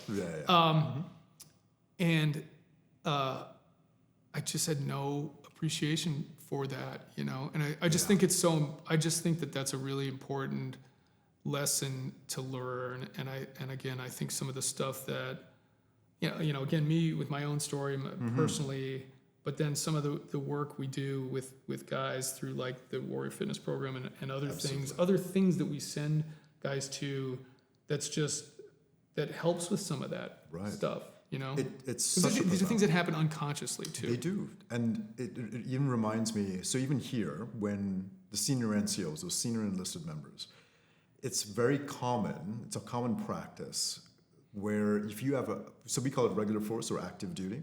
When you've had a senior enlisted member, sergeant, warrant officer, sergeant major, those type of ranks, and they leave the military, it's the same effect that we've seen. And it's usually a practice where the peers will maintain a support structure with them, even if they seem fine, for at least a year post their departure. Because what we find is that wound up state continues, and they're in that sympathetic state.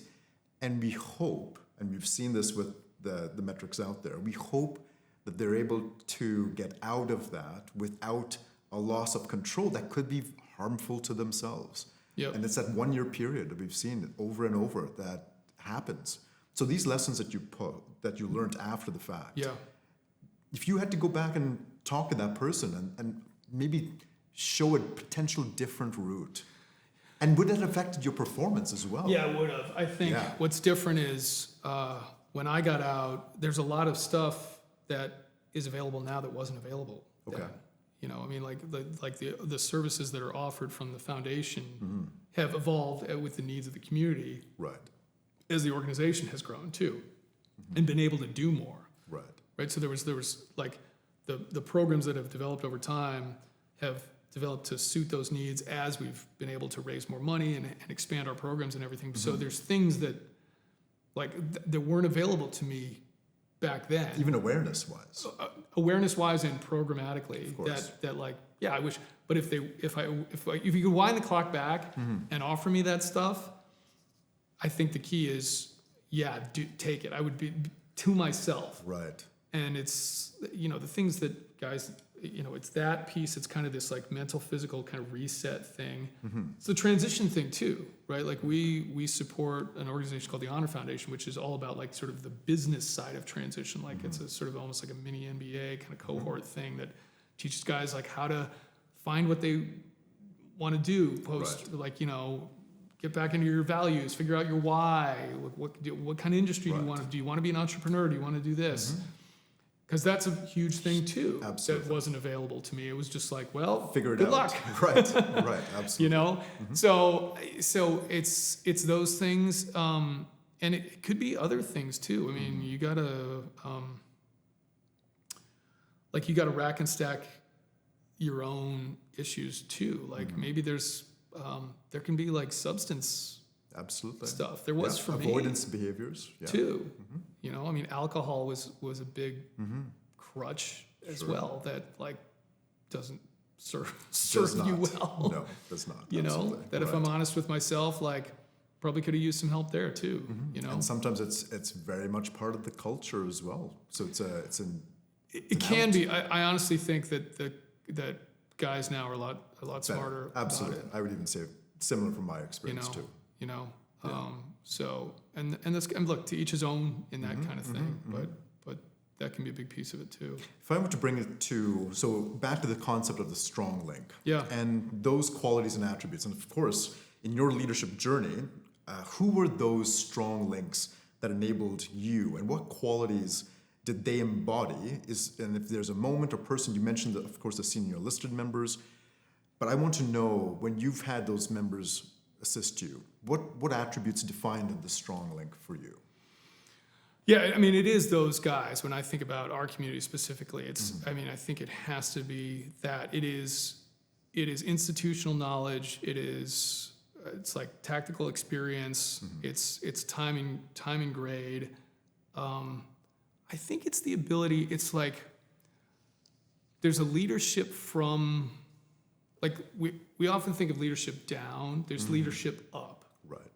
Right. And so those guys that they're able to lead up in a really good way, where it might be, again, like they have more experience, but you are in a position over them as the commanding officer or whatever it may be, and it's those times when they pull you aside and they're like, hey boss, like I gotta give you some feedback.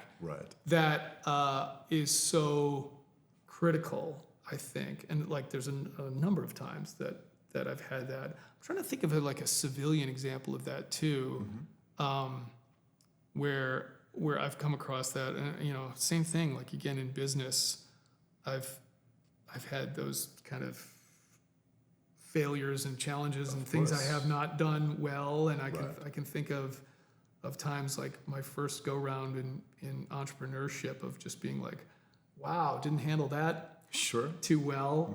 Actually I can think of a specific example so look, I think in the military, like countless examples of senior enlisted being able to do that, and that relationship is just so critical. Like that, the communication there can't be overstated. Like the amount of critical, like that relationship and those conversations to like make sure stuff happens. Like if there's a disconnect there, things are not going to be good.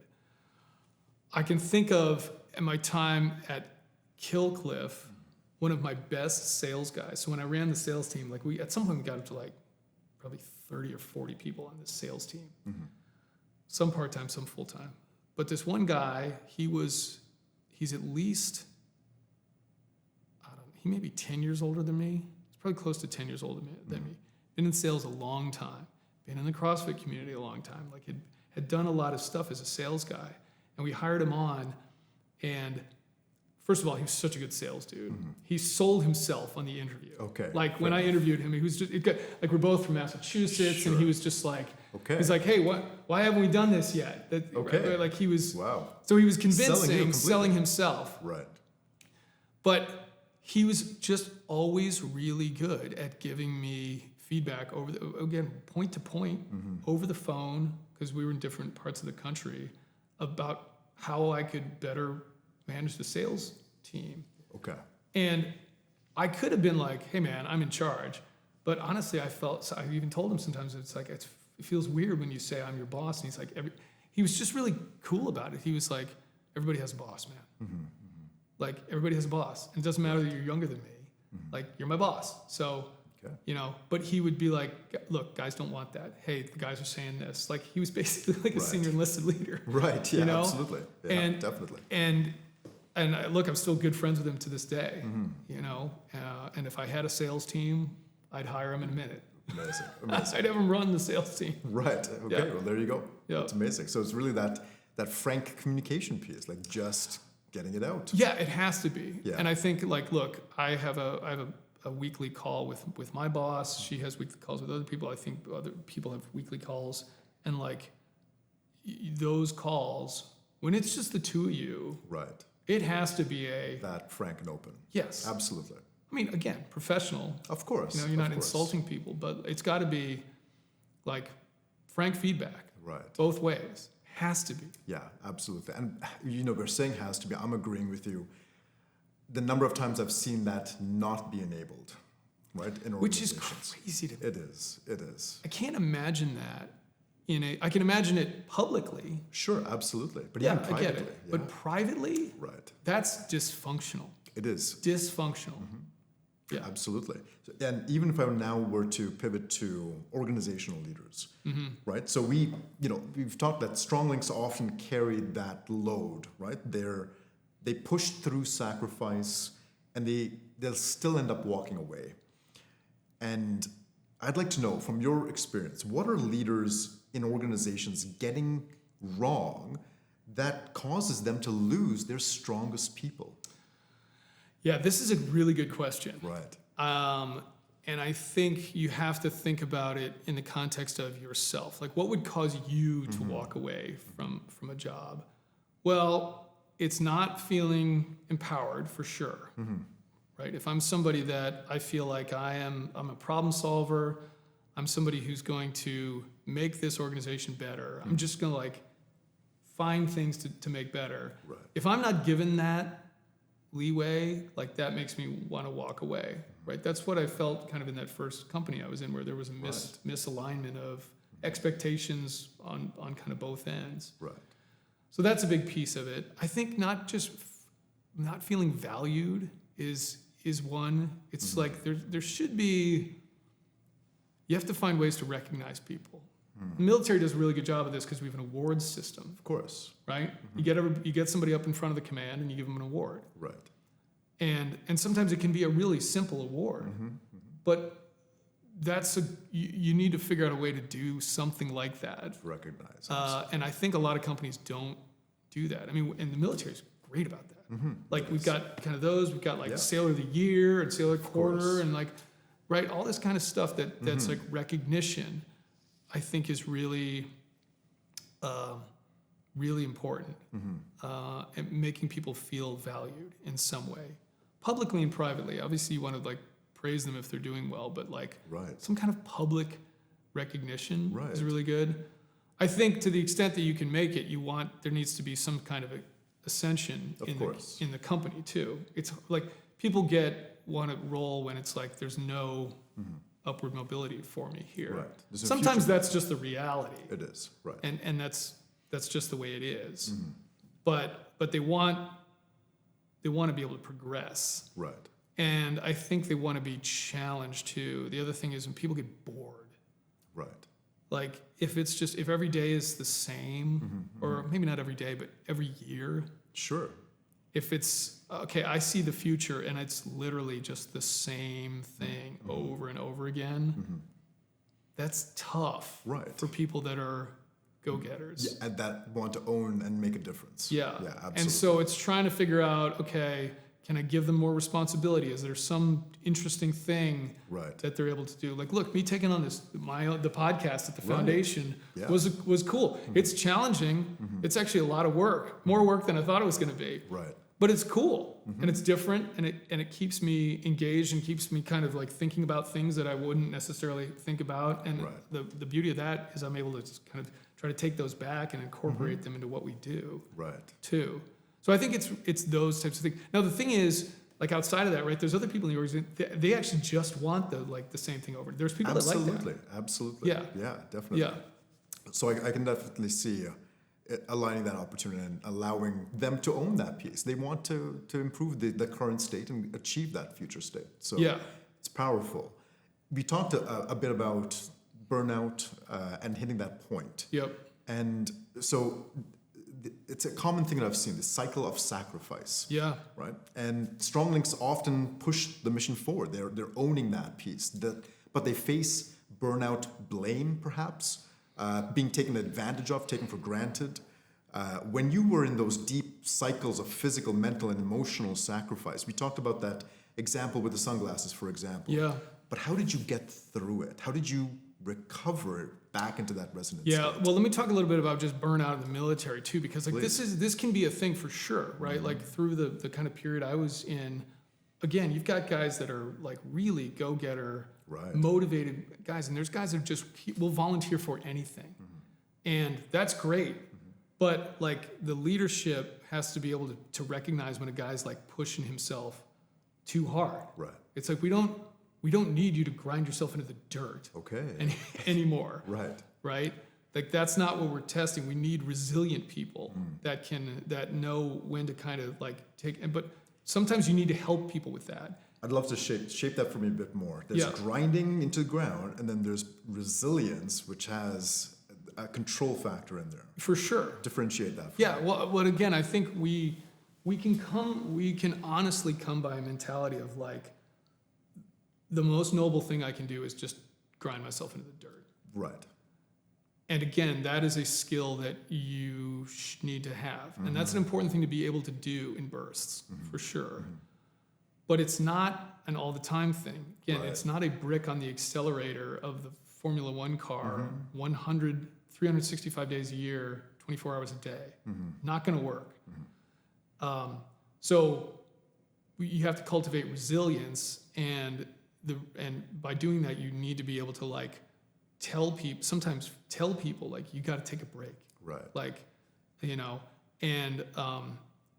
and that's important, I think, in any organization. It's like you might get people that they're prone to burning themselves out. Absolutely. And you have to be able to be like, take a knee, whatever. Now in the military, that can look like, hey, we're gonna put, you're gonna go to school or whatever it may be, that kind of thing. In a company, I'm not sure what that looks like. Maybe it is, hey, you're gonna take a month off. Sure. You're gonna go on a sabbatical or something. It reminds me so much of that time, even when I entered Bombardier, and I was the first stint there and absolutely grinding through. That's all I knew was to grind into the ground. Yeah. And I wasn't, even if I were to look back on my performance, it was good, it wasn't great.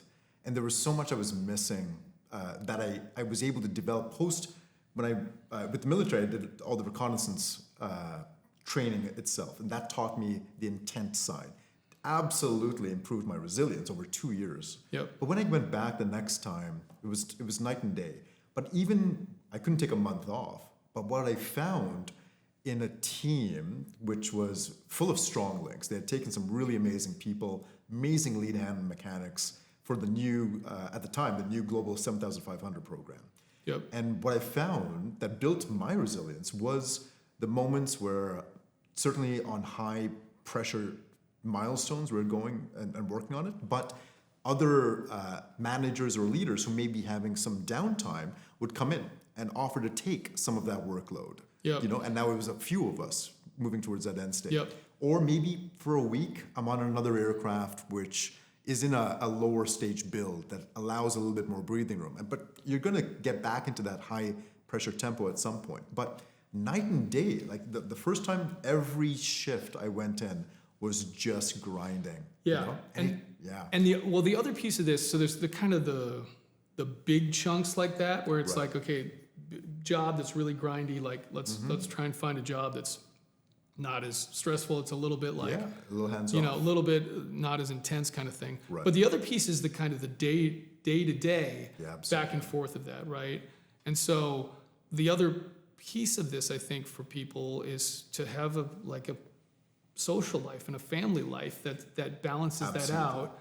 And certainly some of the programs we have at the foundation are to ensure we're taking as much stress off of families as to do these kinds of things. Right. So whether that's like childcare that takes some of the stress off of the if there's a spouse that's at home that is trying to deal with the husband's deployed or something like that, like can we take some of that stress off, because that then makes it easier for the guy who's deployed, so he's not worrying about his family so much, right? So like of course that kind of stuff, or the camps for the kids and that kind of thing, or we have a whole bunch of like events throughout the year that are just about like getting people together, and like having a good time and like just making that family unit as strong as possible.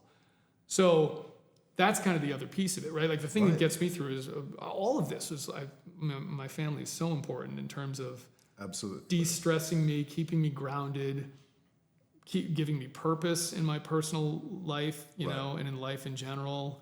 And so I recognize that. I think we recognize the need for that within the community too. You've led in combat, you've done entrepreneurship, you've switched industries, now you're working with the foundation, you're a father. Yep. You've dived into mental fitness, understanding the distinction between mental toughness and mental fitness.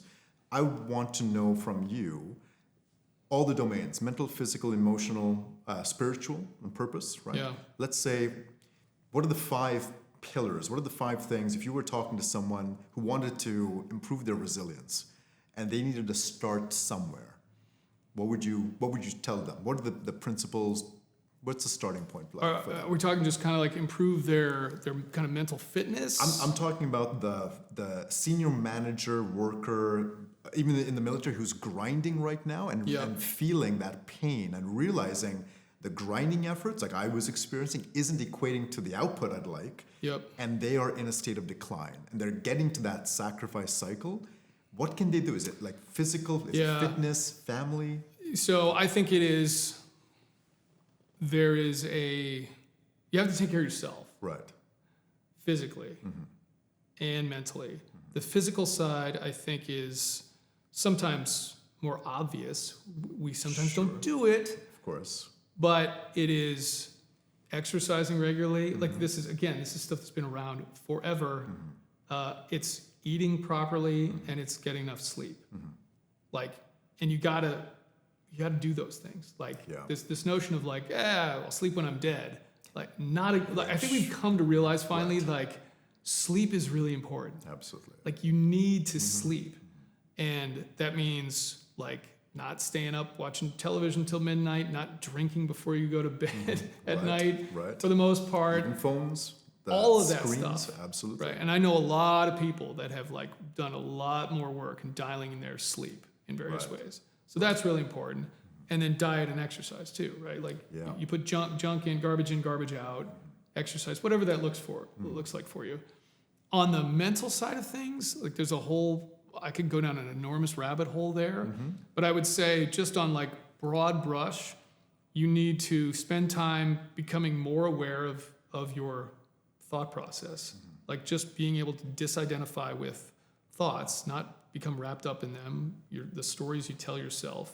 Okay. Learning some of that basic mindfulness. And how would you do that? I've literally seen meditative practice. That's the thing. It's literally just sitting and thinking. I mean,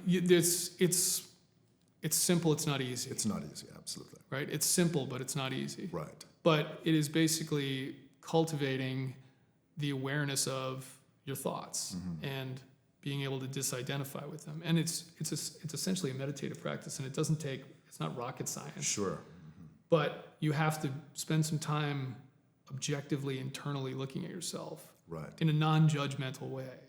And even that internal work, if I would even add on that external attribute such as I'm strong, I'm warm, as a mechanism to disengage from those thoughts as well.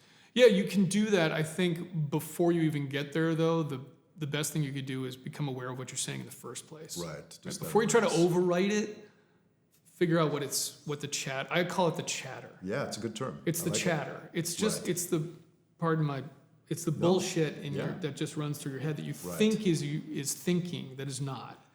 It's not thinking. Right. It's chatter. It just shows up. You're not authoring it. Right. And it drives 99% of what you do every day. Do you find that when you finally face that chatter, it actually takes some of the power away? Like you're actually bringing it to the conscious? Sure. Right. Yes. Right. Yeah.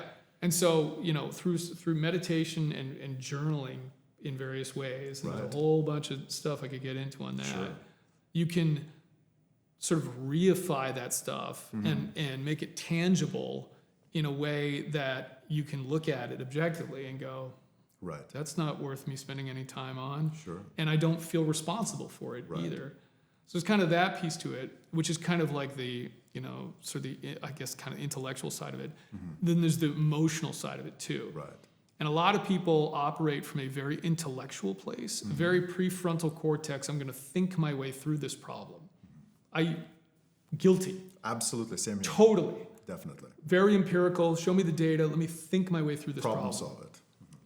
and you're only working with like half the information. Right. The other half is emotional, and we discredit that in so many ways. And this is again why people can get 20 years of emotional suppression, of never mourning a fallen teammate, of suppressing all of my sorrow, all of my anger, all of my fear. Just that is, it is soda bottle Right. that somebody has kept the cap on and shaken for 20 years. Right. And it's like just wants to explode. Yeah, and that stuff absolutely. comes out in all these various ways. So learning to dial into that again is so important. Okay. And it's like half the information. I believe you. Trust me. Like you, I've started into that similar journey. It can't just be about thinking, it's got to be about feeling too. Right. We don't like to admit that. So, physical, the mental, obviously the 50%, looking at those feelings and bringing it up. How can I think this? There's one more piece though. Oh, please. Sorry. Yeah. So Yeah. the last piece is you have to kind of get into this mindset of like new, like things that like make your heart sing. Okay. Like something that brings you joy. Because I think too often we get into sort of like work mode, work, family, work. It's all like it's all sort of like checkbox driven, like a checklist. Every day I'm going to accomplish all these things. Right. And at the end of the day, I'm going to see all these things I accomplished, and I'm going to do. And there's no room for just like play anymore. Something that like just brings you joy. Absolutely. And that's hopefully, that can be social, that can be like a musical instrument, that can be some other skill. It can be all those things. Right. But that part is so important too. And it's a balance of all of that stuff. Right. You know? And I would even with those attributes, these foundational pillars, let's say, Yep. I'd even ask you, what would that support an external interaction? What would that scaffolding look like that contains everything like that you would also recommend? You mentioned the family's been an incredible source of support for you. Socializing, maybe getting out of the work mode interactions, right? Would you still recommend or look at the external parts as well as enablers? Yeah, for sure. I think it's the other piece that we can run into that can be difficult is we have to solve all this stuff ourselves. Yeah, absolutely. Because again, we pride ourselves on being problem solvers. It's like, I can get it done. Absolutely. I can do it. I got this. Do you find with the Navy SEAL Foundation, this is a narrative that you find you need to shake with veterans that are transition? Like, you don't need to do this on your own. I think it can be a challenge for anybody, myself Absolutely. included. Yeah. It's really hard to like ask for help. Again, we're not conditioned necessarily to think that way. Right. It's like I'm a superhero. I can solve it. I can do anything. And like you can have both of those beliefs. Right. That's not cognitive dissonance. It's having the thought of like, yeah, I'm super capable. I can do a lot. I can problem solve. I can also need help at times. Right. And that's okay. Absolutely. And like, look, I'm big on empowerment of people to learn how to deal with their thoughts and their emotions. And I think too often we actually tell people they're not empowered to do those things. Right. We tell them they're helpless victims that need treatment. And I went chasing treatments for a really long time and found very, very little relief with it. But that doesn't mean that we shouldn't lean on our friends and lean on our families and say, hey, I'm struggling. It doesn't mean any of that stuff. You can do both of those things. If you play a sport, you can work on your individual skills and also realize you need a team. Right. Absolutely. I think that's a very powerful model, especially there. Now, there was one of the final questions and themes that we've talked about here, and I feel like it's been very prevalent in your leadership journey, your career as well, and it's about testing yourself. Why is it important to test your limits, to take on something truly hard, and how does that shape your grit, your character, your resilience moving forward? Well, look, I think this almost goes back to the very first thing we were talking about, right? Yeah. I think it's important. Everybody should be out there testing their limit. Like we need people that are maximizing their potential. Like, what an incredible world we would live in if everyone really maximized their potential. Right. But again, you can't do it. You can't sacrifice yourself in the process. course. Right? So it's like there's a balance there that I think we all have to do. We have to know when to put our foot on the accelerator. We have to know when to put our foot on the brake. We also have to know, is this challenge something I really care about? Sometimes some people just kick themselves in the groin Just to do a just thing. to do it. Absolutely. Right? Yeah, absolutely. And it's like, well, is there value in that? Right. Like I don't want to live a life where I'm just kicking my own ass every day. Right. And I want to have fun too. Right. Makes sense. So I think it's really important that I always talk about getting back to your values. Okay. I think that a lot of times when we go through transition periods in life, we can feel like we lose a sense of purpose because we've spent a long time in a position that we feel like it gave us purpose. Right. But the reality is what actually happened was we found a job or a career or a team or whatever that that purpose aligned with our own, aligned with our values. And so to me, the drill you have to do there is you have to get back to your values. Like what actually matters to you. And it doesn't necessarily need to be the same thing your entire life. I think it's kind of like spending some time sorting through what those are, Right. and then figuring out, all right, where do I want to go now with this? Like create a purpose for yourself moving forward. Right. I can't resonate with that enough. I mean, I've shared the Mountain Ascent program we do, which is not a mountaineering program. Yeah. It's about taking someone that wants to set that goal, and the goalpost is the summit. But it's that journey, the coaching that we do, that's all about finding that core value and belief that's going to resonate, and it becomes a symbol of that change. But it brings them closer to themselves. And you see it on the mountain. You did Kilimanjaro as well. Yeah. Right? And you're going through that one step at a time, feeling the low oxygen. Right? The same thing. Like just 5 feet in front of me. Exactly. And it's, but I do, I mean, it was my personal experience getting through it, but I do see a lot of personal discovery when you do hard things. And it reaffirms who you are coming off that mountain. And that can be a metaphor for different mountains you're facing in life. Maybe it's CrossFit, maybe it's marathon, maybe it's just a social endeavor or some other type of initiative. Yep. But you come out of that peak a different person, and at least a little bit more self-aware. And I find that such a powerful thing. Yeah. I think the thing that can be valuable to people is that hard thing doesn't always have to be physical. It doesn't, absolutely. And I think too often it's always about physical challenges. Right. Because again, it's the mental toughness thing. It's like I got to make myself mentally tough, so I got to go find a physical challenge. The challenge for you may be you need to spend some time with your thoughts. I can't agree with you more. Because honestly, that probably terrifies you way more than climbing a mountain or running a marathon or doing a Spartan race or whatever it may be. Honestly, for some people, those things have gotten, I don't want to say easy, but it's familiar. And the real challenge, this is what I had to face. Same. Like the real challenge, the real hard thing to do was to look at myself. I can't, the example that comes to mind, I was very much I'm going to stay on Netflix or on my phone until I pass out. Yeah. Because the absence of it was off-putting. Like just sitting there with my thoughts and then stressing, it was off-putting. Right.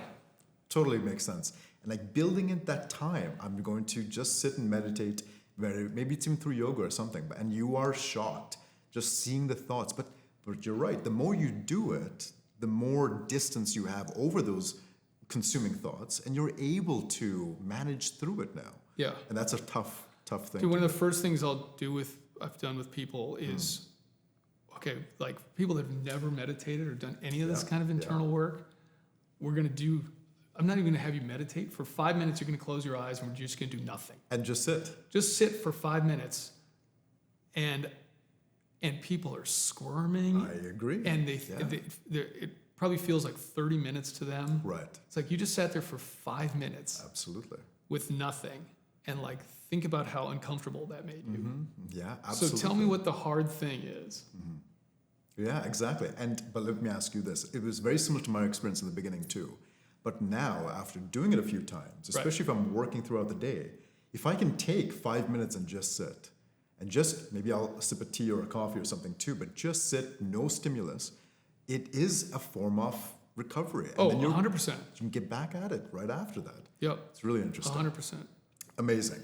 So even though it's back to the physical, you did Kilimanjaro. I did.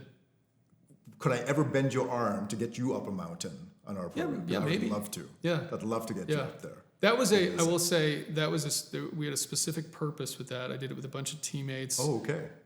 When we were stationed overseas, and we raised money for I was still active duty. Okay. We raised money for the American Heart Association because my father had died of a heart attack trying to climb Kilimanjaro. Oh, wow. Okay.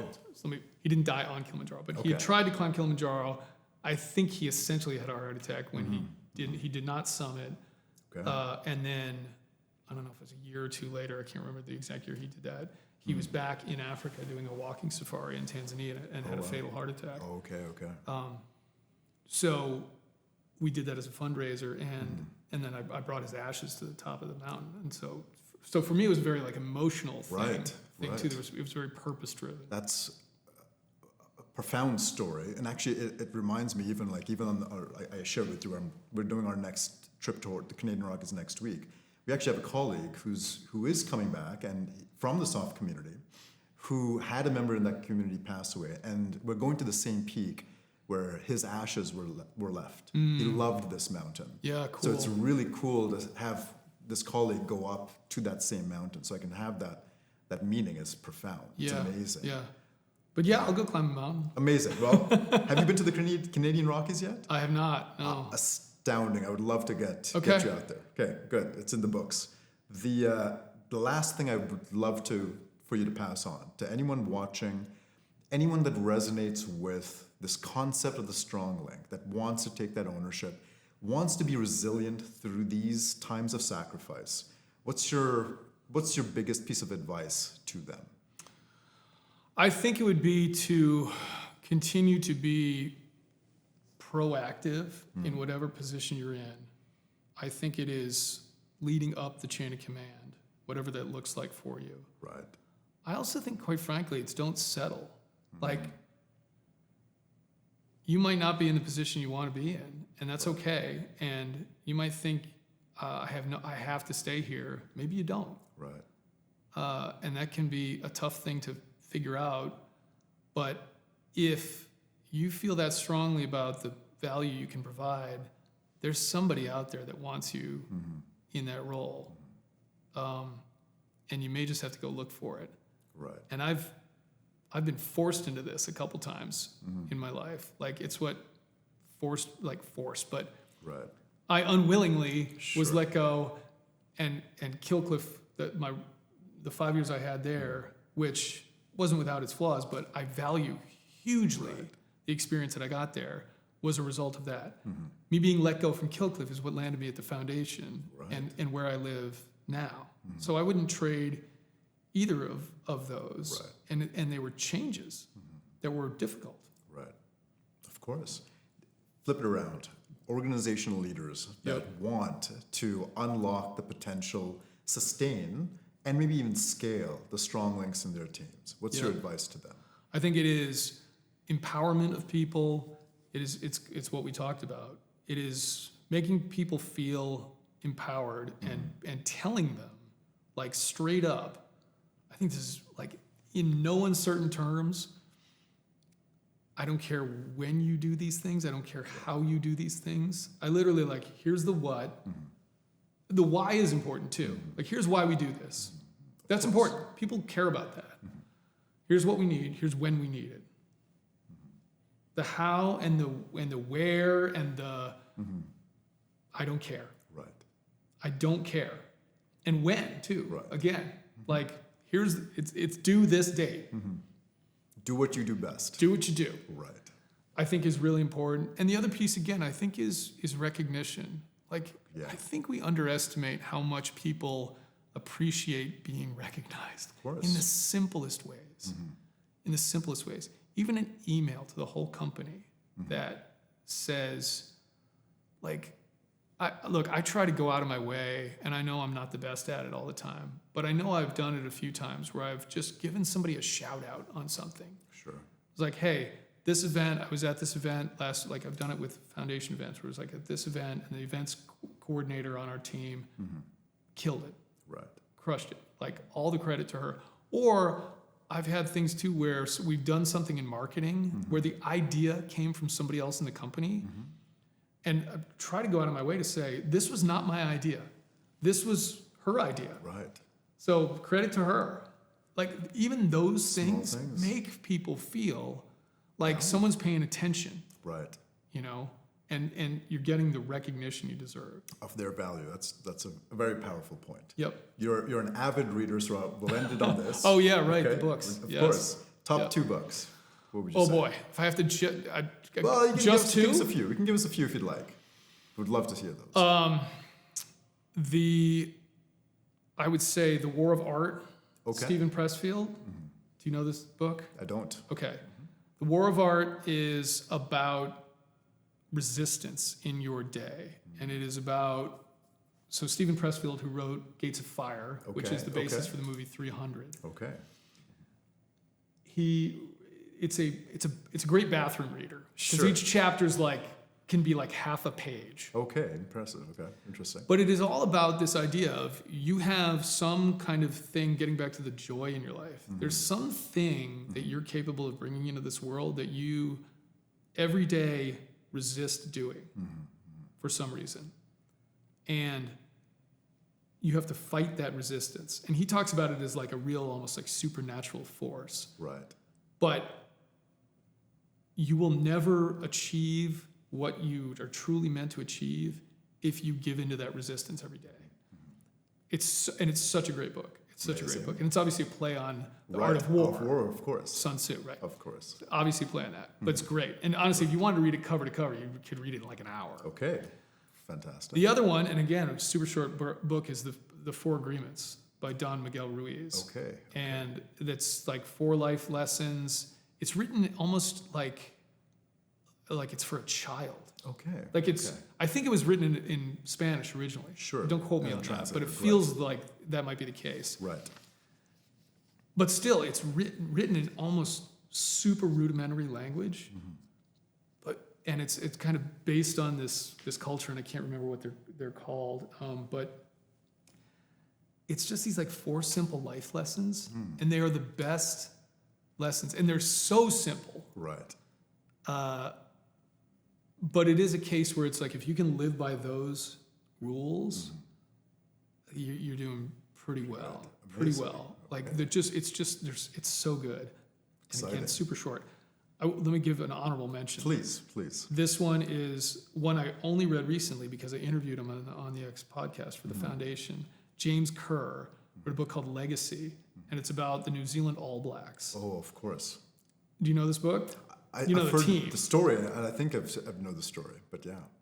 It's so good. Right. It's similar. It's like life lessons, but it's about, it can apply to you as an individual. It can apply to you in an organization or in a team or as a parent.